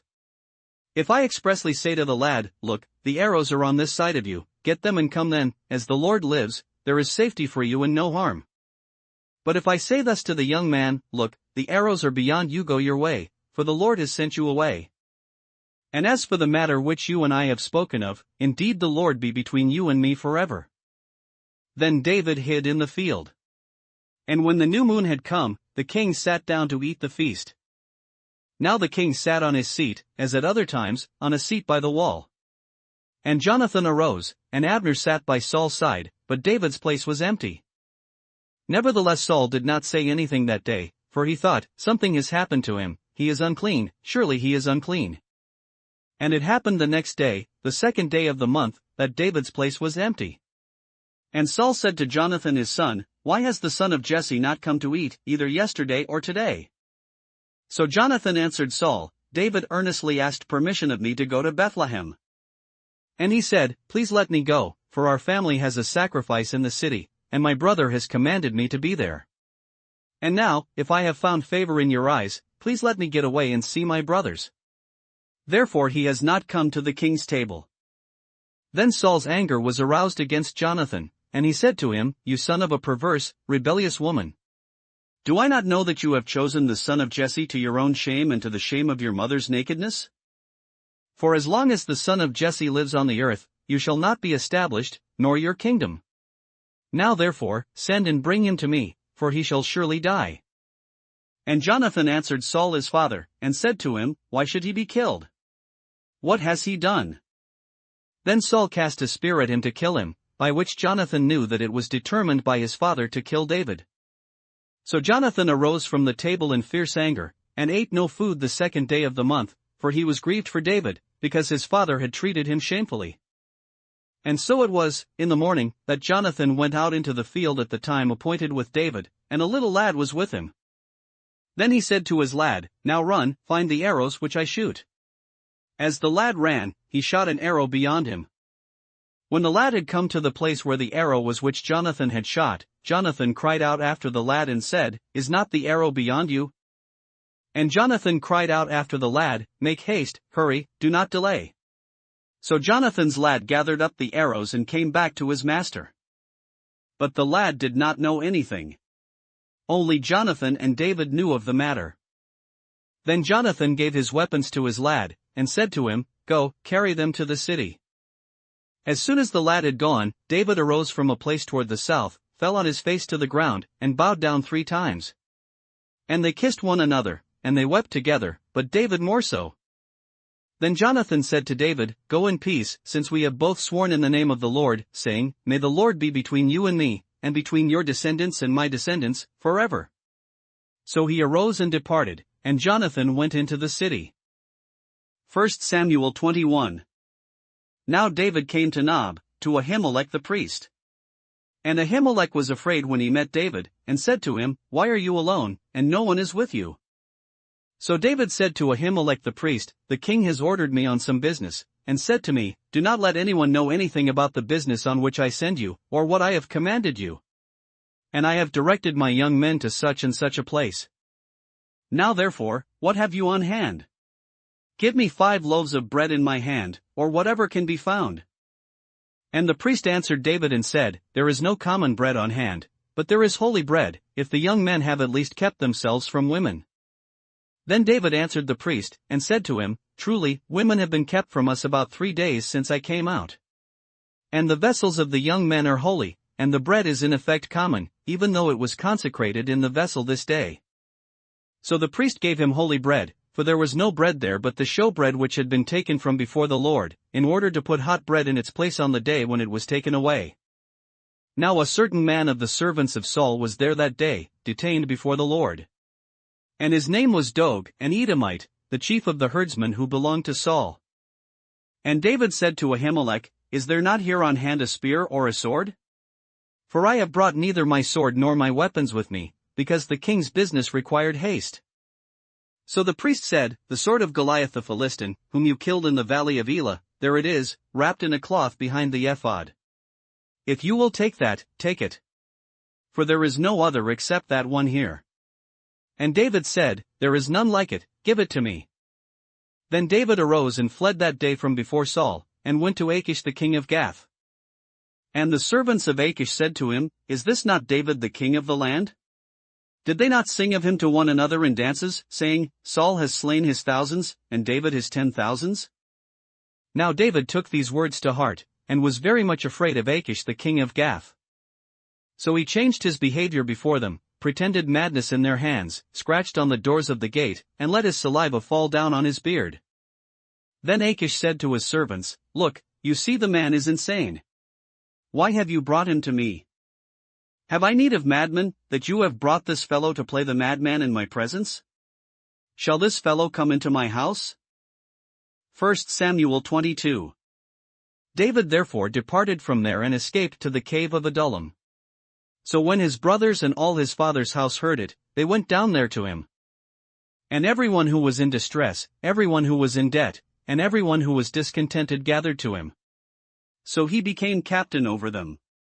And there were about 400 men with him.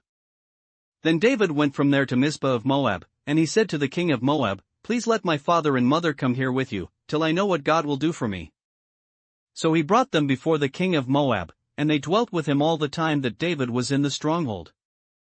Now the prophet Gad said to David, Do not stay in the stronghold, depart, and go to the land of Judah. So David departed and went into the forest of Hereth.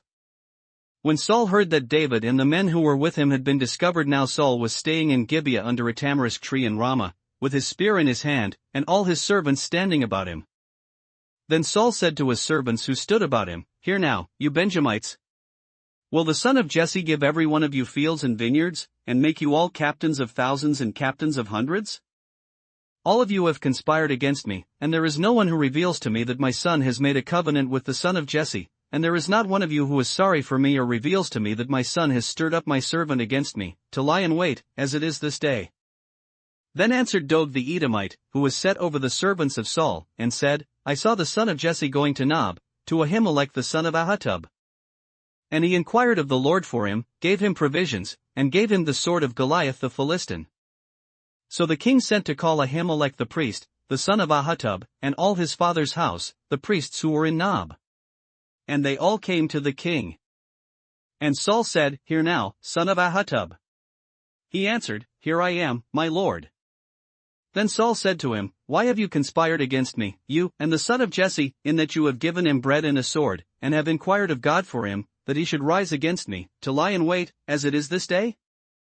So Ahimelech answered the king and said, And who among all your servants is as faithful as David, who is the king's son-in-law, who goes at your bidding, and is honorable in your house? Did I then begin to inquire of God for him? Far be it from me. Let not the king impute anything to his servant, or to any in the house of my father. For your servant knew nothing of all this, little or much. And the king said, You shall surely die, Ahimelech, you and all your father's house.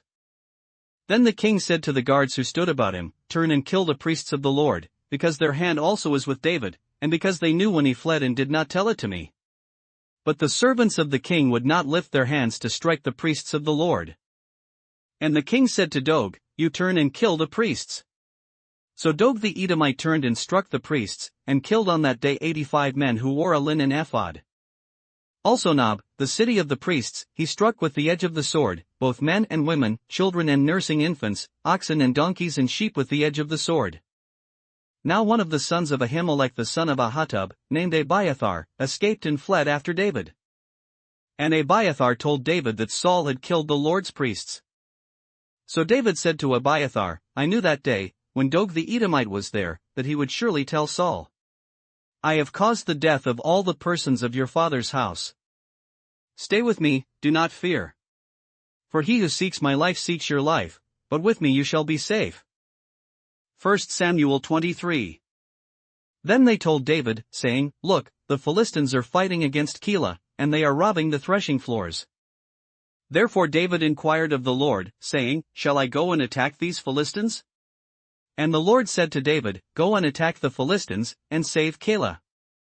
But David's men said to him, Look, we are afraid here in Judah. How much more then if we go to Keilah against the armies of the Philistines? Then David inquired of the Lord once again. And the Lord answered him and said, Arise, go down to Keilah. For I will deliver the Philistines into your hand. And David and his men went to Keilah and fought with the Philistines, struck them with a mighty blow, and took away their livestock. So David saved the inhabitants of Keilah. Now it happened, when Abiathar the son of Ahimelech fled to David at Keilah, that he went down with an ephod in his hand. And Saul was told that David had gone to Keilah. So Saul said, God has delivered him into my hand, for he has shut himself in by entering a town that has gates and bars. Then Saul called all the people together for war, to go down to Keilah to besiege David and his men. When David knew that Saul plotted evil against him, he said to Abiathar the priest, Bring the ephod here. Then David said, O Lord God of Israel, your servant has certainly heard that Saul seeks to come to Keilah to destroy the city for my sake. Will the men of Keilah deliver me into his hand? Will Saul come down, as your servant has heard? O Lord God of Israel, I pray, tell your servant. And the Lord said, He will come down. Then David said, Will the men of Keilah deliver me and my men into the hand of Saul? And the Lord said, They will deliver you. So David and his men, about 600, arose and departed from Keilah and went wherever they could go. Then it was told Saul that David had escaped from Keilah, so he halted the expedition. And David stayed in strongholds in the wilderness, and remained in the mountains in the wilderness of Ziph. Saul sought him every day, but God did not deliver him into his hand. So David saw that Saul had come out to seek his life. And David was in the wilderness of Ziph in a forest. Then Jonathan, Saul's son, arose and went to David in the woods and strengthened his hand in God. And he said to him, Do not fear, for the hand of Saul my father shall not find you. You shall be king over Israel, and I shall be next to you. Even my father Saul knows that.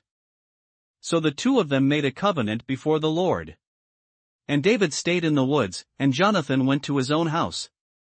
Then the Ziphites came up to Saul at Gibeah, saying, Is David not hiding with us in strongholds in the woods, in the hill of Hachilah, which is on the south of Jeshimon? Now therefore, O king, come down according to all the desire of your soul to come down, and our part shall be to deliver him into the king's hand. And Saul said, Blessed are you of the Lord, for you have compassion on me. Please go and find out for sure, and see the place where his hideout is, and who has seen him there. For I am told he is very crafty. See therefore, and take knowledge of all the lurking places where he hides, and come back to me with certainty, and I will go with you. And it shall be, if he is in the land, that I will search for him throughout all the clans of Judah. So they arose and went to Ziph before Saul. But David and his men were in the wilderness of Maon, in the plain on the south of Jeshimon. When Saul and his men went to seek him, they told David. Therefore he went down to the rock, and stayed in the wilderness of Maon. And when Saul heard that, he pursued David in the wilderness of Maon. Then Saul went on one side of the mountain, and David and his men on the other side of the mountain. So David made haste to get away from Saul, for Saul and his men were encircling David and his men to take them. But a messenger came to Saul, saying, "Hurry and come, for the Philistines have invaded the land." Therefore Saul returned from pursuing David, and went against the Philistines, so they called that place the Rock of Escape. Then David went up from there and dwelt in strongholds at En-Gedi. 1 Samuel 24. Now it happened, when Saul had returned from following the Philistines, that it was told him, saying, "Take note. David is in the wilderness of En-Gedi." Then Saul took 3,000 chosen men from all Israel, and went to seek David and his men on the rocks of the wild goats. So he came to the sheepfolds by the road, where there was a cave, and Saul went in to attend to his needs. David and his men were staying in the recesses of the cave. Then the men of David said to him, "This is the day of which the Lord said to you, Behold, I will deliver your enemy into your hand, that you may do to him as it seems good to you." And David arose and secretly cut off a corner of Saul's robe. Now it happened afterward that David's heart troubled him because he had cut Saul's robe. And he said to his men, "The Lord forbid that I should do this thing to my master, the Lord's anointed, to stretch out my hand against him, seeing he is the anointed of the Lord." So David restrained his servants with these words, and did not allow them to rise against Saul. And Saul got up from the cave and went on his way. David also arose afterward, went out of the cave, and called out to Saul, saying, "My lord the king." And when Saul looked behind him, David stooped with his face to the earth, and bowed down. And David said to Saul, "Why do you listen to the words of men who say, Indeed David seeks your harm? Look, this day your eyes have seen that the Lord delivered you today into my hand in the cave, and someone urged me to kill you. But I spared you, and I said, I will not stretch out my hand against my Lord, for he is the Lord's anointed. Moreover, my father, see. Yes, see the corner of your robe in my hand. For in that I cut off the corner of your robe, and did not kill you, no one see that there is neither evil nor rebellion in my hand, and I have not sinned against you. Yet you hunt my life to take it. Let the Lord judge between you and me, and let the Lord avenge me on you. But my hand shall not be against you. As the proverb of the ancients says, wickedness proceeds from the wicked. But my hand shall not be against you. After whom has the king of Israel come out? Whom do you pursue? A dead dog? A flea? Therefore let the Lord be judge, and judge between you and me, and see and plead my case, and deliver me out of your hand. So it was, when David had finished speaking these words to Saul, that Saul said, Is this your voice, my son David? And Saul lifted up his voice and wept.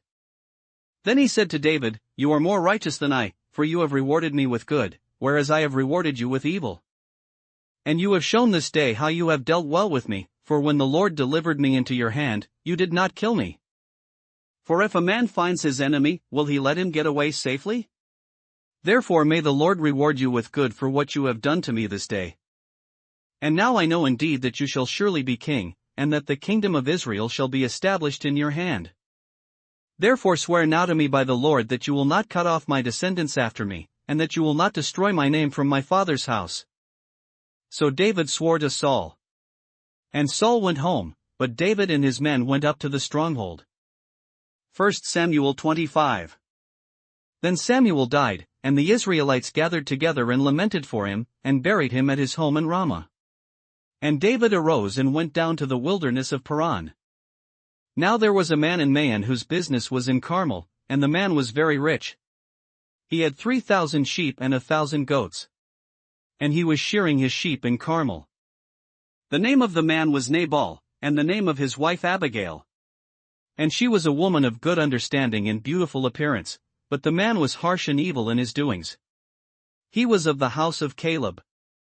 When David heard in the wilderness that Nabal was shearing his sheep, David sent 10 young men, and David said to the young men, Go up to Carmel, go to Nabal, and greet him in my name.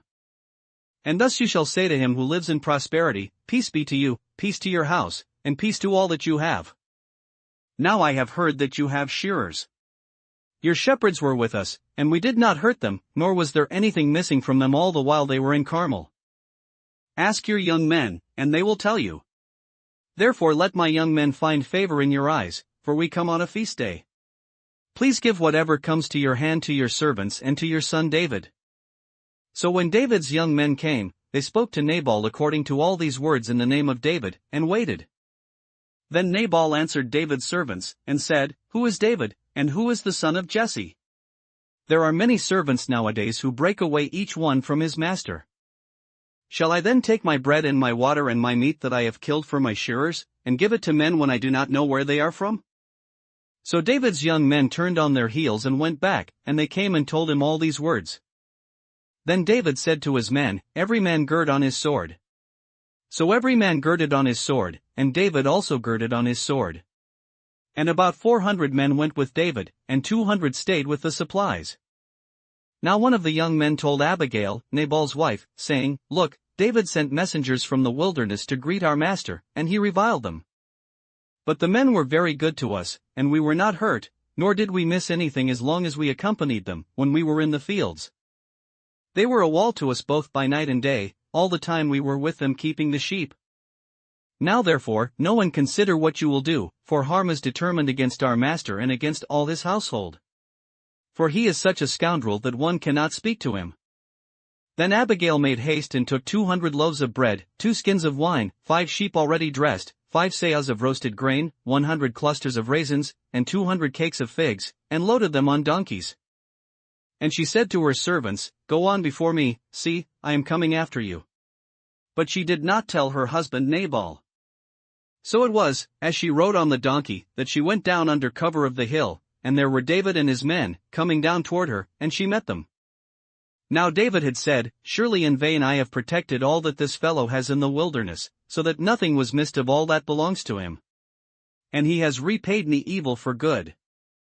May God do so, and more also, to the enemies of David, if I leave one male of all who belong to him by morning light."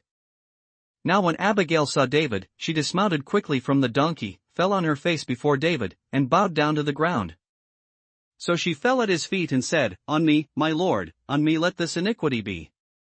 And please let your maidservant speak in your ears, and hear the words of your maidservant. Please, let not my lord regard this scoundrel Nabal.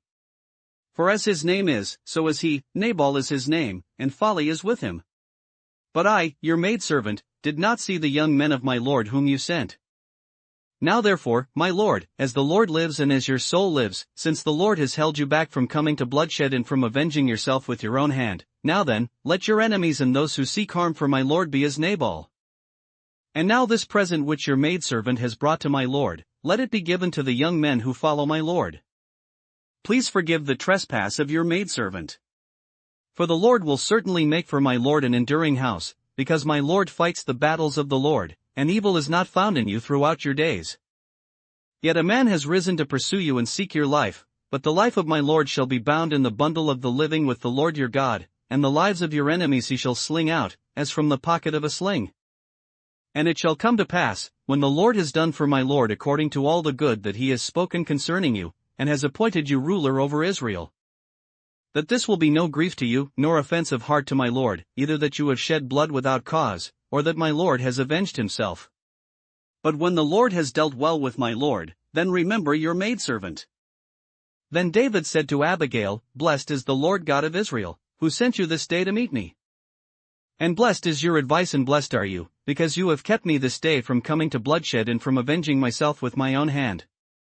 For indeed, as the Lord God of Israel lives, who has kept me back from hurting you, unless you had hurried and come to meet me, surely by morning light no males would have been left to Nabal."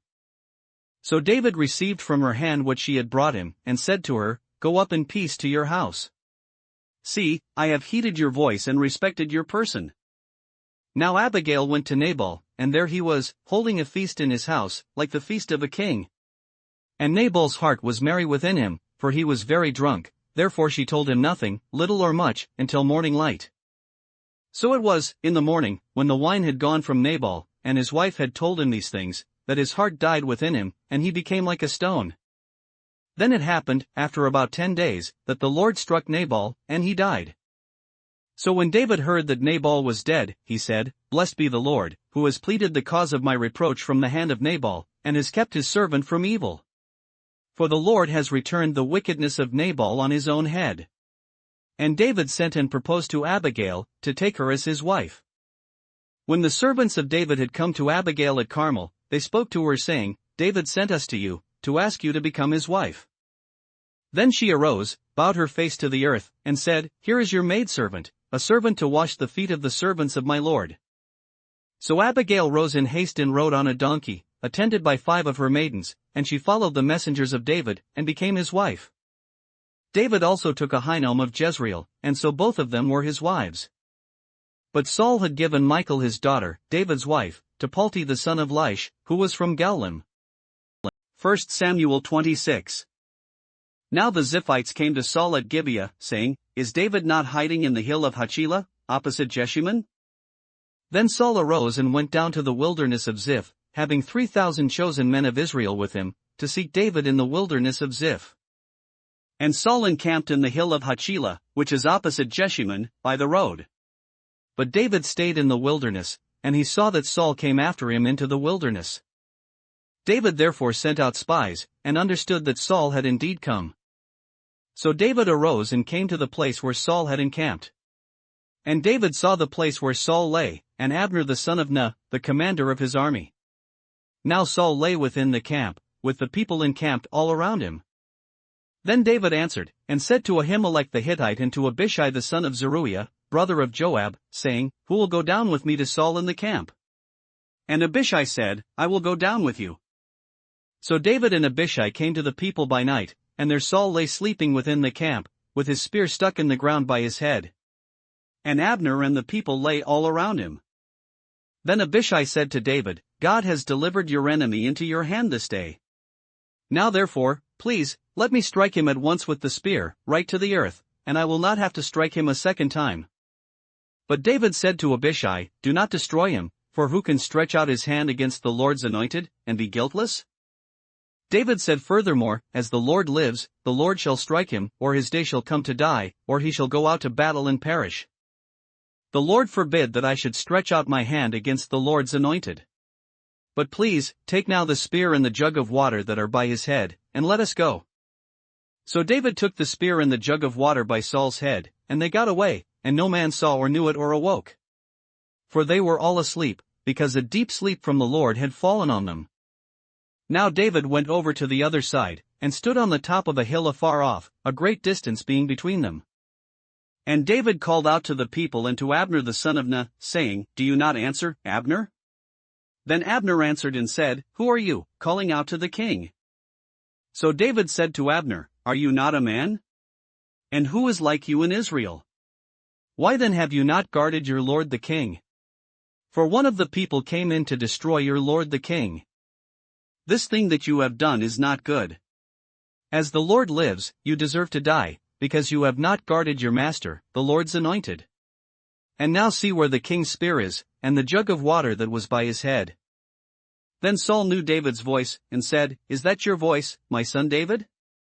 David said, It is my voice, my lord, O king. And he said, Why does my lord thus pursue his servant? For what have I done, or what evil is in my hand? Now therefore, please, let my lord the king hear the words of his servant. If the Lord has stirred you up against me, let him accept an offering. But if it is the children of men, may they be cursed before the Lord, for they have driven me out this day from sharing in the inheritance of the Lord, saying, Go, serve other gods. So now, do not let my blood fall to the earth before the face of the Lord. For the king of Israel has come out to seek a flea, as when one hunts a partridge in the mountains. Then Saul said, I have sinned. Return, my son David. For I will harm you no more, because my life was precious in your eyes this day. Indeed I have played the fool and erred exceedingly. And David answered and said, Here is the king's spear. Let one of the young men come over and get it. May the Lord repay every man for his righteousness and his faithfulness, for the Lord delivered you into my hand today, but I would not stretch out my hand against the Lord's anointed. And indeed, as your life was valued much this day in my eyes, so let my life be valued much in the eyes of the Lord, and let him deliver me out of all tribulation. Then Saul said to David, May you be blessed, my son David. You shall both do great things and also still prevail. So David went on his way, and Saul returned to his place. 1 Samuel 27. And David said in his heart, Now I shall perish someday by the hand of Saul. There is nothing better for me than that I should speedily escape to the land of the Philistines, and Saul will despair of me, to seek me any more in any part of Israel. So I shall escape out of his hand. Then David arose and went over with the 600 men who were with him to Achish the son of Mauch, king of Gath. So David dwelt with Achish at Gath, he and his men, each man with his household, and David with his 2 wives, Ahinoam the Jezreelitess, and Abigail the Carmelitess, Nabal's widow. And it was told Saul that David had fled to Gath, so he sought him no more. Then David said to Achish, If I have now found favor in your eyes, let them give me a place in some town in the country, that I may dwell there. For why should your servant dwell in the royal city with you? So Achish gave him Ziklag that day. Therefore Ziklag has belonged to the kings of Judah to this day. Now the time that David dwelt in the country of the Philistines was 1 full year and 4 months. And David and his men went up and raided the Geshurites, the Girzites, and the Amalekites. For those nations were the inhabitants of the land from of old, as you go to Shur, even as far as the land of Egypt. Whenever David attacked the land, he left neither man nor woman alive, but took away the sheep, the oxen, the donkeys, the camels, and the apparel, and returned and came to Achish. Then Achish would say, Where have you made a raid today? And David would say, Against the southern area of Judah, or against the southern area of the Jerahmeelites, or against the southern area of the Kenite. David would save neither man nor woman alive, to bring news to Gath, saying, Lest they should inform on us, saying, Thus David did. And thus was his behavior all the time he dwelt in the country of the Philistines. So Achish believed David, saying, He has made his people Israel utterly abhor him, therefore he will be my servant forever. 1 Samuel 28. Now it happened in those days that the Philistines gathered their armies together for war, to fight with Israel. And Achish said to David, You assuredly know that you will go out with me to battle, you and your men. So David said to Achish, Surely you know what your servant can do. And Achish said to David, Therefore I will make you one of my chief guardians forever. Now Samuel had died, and all Israel had lamented for him and buried him in Ramah, in his own city. And Saul had put the mediums and the spiritists out of the land. Then the Philistines gathered together, and came and encamped at Shunem. So Saul gathered all Israel together, and they encamped at Gilboa. When Saul saw the army of the Philistines, he was afraid, and his heart trembled greatly. And when Saul inquired of the Lord did not answer him either by dreams or by Urim or by the prophets. Then Saul said to his servants, Find me a woman who is a medium, that I may go to her and inquire of her. And his servants said to him, In fact, there is a woman who is a medium at Endor. So Saul disguised himself and put on other clothes, and he went, and 2 men with him, and they came to the woman by night. And he said, Please conduct as Chaldeans for me, and bring up for me the one I shall name to you. Then the woman said to him, Look, you know what Saul has done, how he has cut off the mediums and the spiritists from the land. Why then do you lay a snare for my life, to cause me to die? And Saul swore to her by the Lord, saying, As the Lord lives, no punishment shall come upon you for this thing. Then the woman said, Whom shall I bring up for you? And he said, Bring up Samuel for me. When the woman saw Samuel, she cried out with a loud voice. And the woman spoke to Saul, saying, Why have you deceived me? For you are Saul. And the king said to her, Do not be afraid. What did you see? And the woman said to Saul, I saw a spirit ascending out of the earth.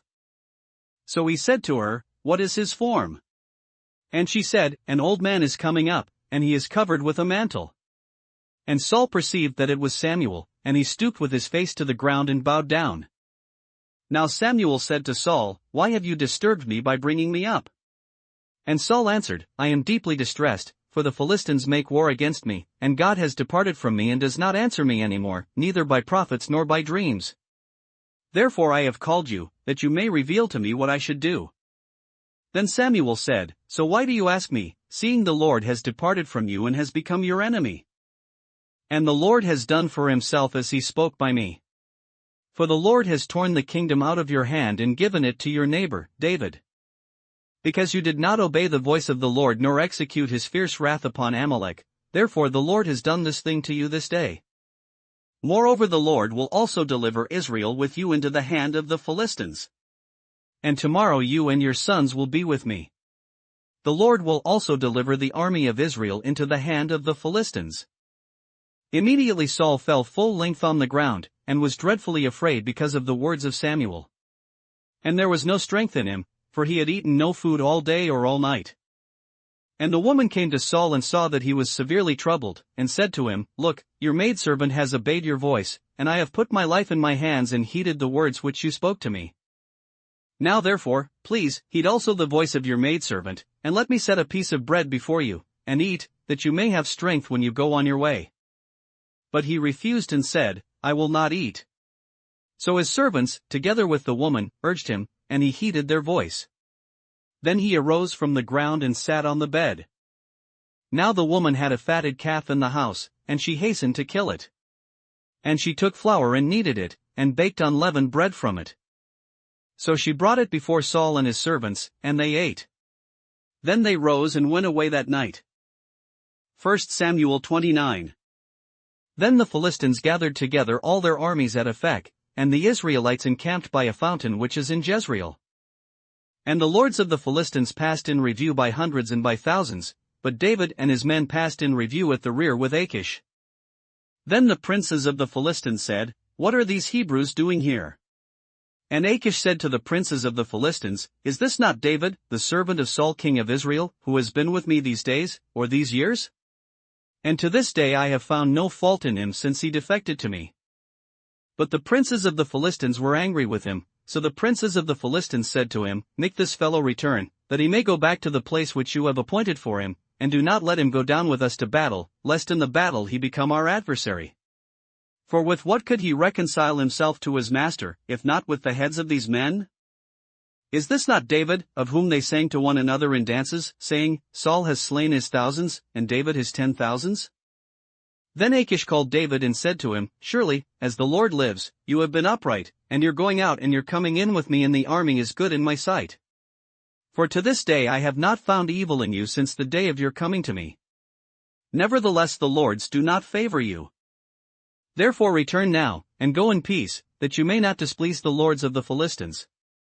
So David said to Achish, "But what have I done? And to this day what have you found in your servant as long as I have been with you, that I may not go and fight against the enemies of my lord the king?"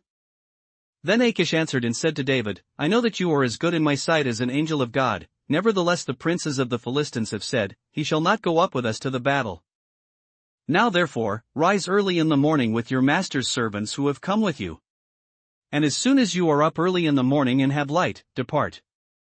So David and his men rose early to depart in the morning, to return to the land of the Philistines.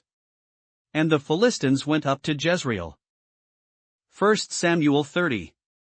Now it happened, when David and his men came to Ziklag on the third day, that the Amalekites had invaded the south and Ziklag, attacked Ziklag and burned it with fire. And had taken captive the women and those who were there, from small to great. They did not kill anyone, but carried them away and went their way. So David and his men came to the city, and there it was, burned with fire, and their wives, their sons, and their daughters had been taken captive. Then David and the people who were with him lifted up their voices and wept, until they had no more power to weep. And David's two wives, Ahinoam the Jezreelitess, and Abigail the widow of Nabal the Carmelite, had been taken captive. Now David was greatly distressed, for the people spoke of stoning him, because the soul of all the people was grieved, every man for his sons and his daughters. But David strengthened himself in the Lord his God. Then David said to Abiathar the priest, Ahimelech's son, "Please bring the ephod here to me." And Abiathar brought the ephod to David. So David inquired of the Lord, saying, "Shall I pursue this troop? Shall I overtake them?" And he answered him, "Pursue, for you shall surely overtake them and without fail recover all." So David went, he and the 600 men who were with him, and came to the brook Besor, where those stayed who were left behind. But David pursued, he and 400 men, for 200 stayed behind, who were so weary that they could not cross the brook Besor. Then they found an Egyptian in the field, and brought him to David, and they gave him bread and he ate, and they let him drink water. And they gave him a piece of a cake of figs and 2 clusters of raisins. So when he had eaten, his strength came back to him, for he had eaten no bread nor drunk water for 3 days and 3 nights. Then David said to him, "To whom do you belong, and where are you from?" And he said, "I am a young man from Egypt, servant of an Amalekite, and my master left me behind, because 3 days ago I fell sick. We made an invasion of the southern area of the Cherethites, in the territory which belongs to Judah, and of the southern area of Caleb, and we burned Ziklag with fire." And David said to him, "Can you take me down to this troop?" So he said, "Swear to me by God that you will neither kill me nor deliver me into the hands of my master, and I will take you down to this troop." And when he had brought him down, there they were, spread out over all the land, eating and drinking and dancing, because of all the great spoil which they had taken from the land of the Philistines and from the land of Judah. Then David attacked them from twilight until the evening of the next day. Not a man of them escaped, except 400 young men who rode on camels and fled. So David recovered all that the Amalekites had carried away, and David rescued his 2 wives. And nothing of theirs was lacking, either small or great, sons or daughters, spoil or anything which they had taken from them. David recovered all. Then David took all the flocks and herds they had driven before those other livestock, and said, "This is David's spoil." Now David came to the 200 men who had been so weary that they could not follow David, whom they also had made to stay at the brook Besor. So they went out to meet David and to meet the people who were with him. And when David came near the people, he greeted them. Then all the wicked and worthless men of those who went with David answered and said, "Because they did not go with us, we will not give them any of the spoil that we have recovered, except for every man's wife and children, that they may lead them away and depart." But David said, "My brethren, you shall not do so with what the Lord has given us, who has preserved us and delivered into our hand the troop that came against us. For who will heed you in this matter? But as his part is who goes down to the battle, so shall his part be who stays by the supplies, they shall share alike." So it was, from that day forward, he made it a statute and an ordinance for Israel to this day. Now when David came to Ziklag, he sent some of the spoil to the elders of Judah, to his friends, saying, "Here is a present for you from the spoil of the enemies of the Lord." To those who were in Bethel, those who were in Ramoth of the south, those who were in Jattir, those who were in Aroer, those who were in Siphmoth, those who were in Eshtemoa, those who were in Rachel, those who were in the cities of the Jerahmeelites, those who were in the cities of the Kenite, those who were in Hormah, those who were in Korashan, those who were in Athak, those who were in Hebron, and to all the places where David himself and his men were accustomed to rove. 1 Samuel 31. Now the Philistines fought against Israel, and the men of Israel fled from before the Philistines, and fell slain on Mount Gilboa. Then the Philistines followed hard after Saul and his sons. And the Philistines killed Jonathan, Abinadab, and Malchishua, Saul's sons. The battle became fierce against Saul. The archers hit him, and he was severely wounded by the archers. Then Saul said to his armor-bearer, "Draw your sword, and thrust me through with it, lest these uncircumcised men come and thrust me through and abuse me." But his armor-bearer would not, for he was greatly afraid. Therefore Saul took a sword and fell on it. And when his armor-bearer saw that Saul was dead, he also fell on his sword, and died with him. So Saul, his 3 sons, his armor-bearer, and all his men died together that same day. And when the men of Israel who were on the other side of the valley, and those who were on the other side of the Jordan, saw that the men of Israel had fled and that Saul and his sons were dead, they forsook the cities and fled, and the Philistines came and dwelt in them. So it happened the next day, when the Philistines came to strip the slain, that they found Saul and his 3 sons fallen on Mount Gilboa. And they cut off his head and stripped off his armor, and sent word throughout the land of the Philistines, to proclaim it in the temple of their idols and among the people. Then they put his armor in the temple of the Ashtoreths, and they fastened his body to the wall of Beth-shan. Now when the inhabitants of Jabesh-Gilead heard what the Philistines had done to Saul, all the valiant men arose and traveled all night, and took the body of Saul and the bodies of his sons from the wall of Beth-shan, and they came to Jabesh and burned them there. Then they took their bones and buried them under the tamarisk tree at Jabesh, and fasted 7 days.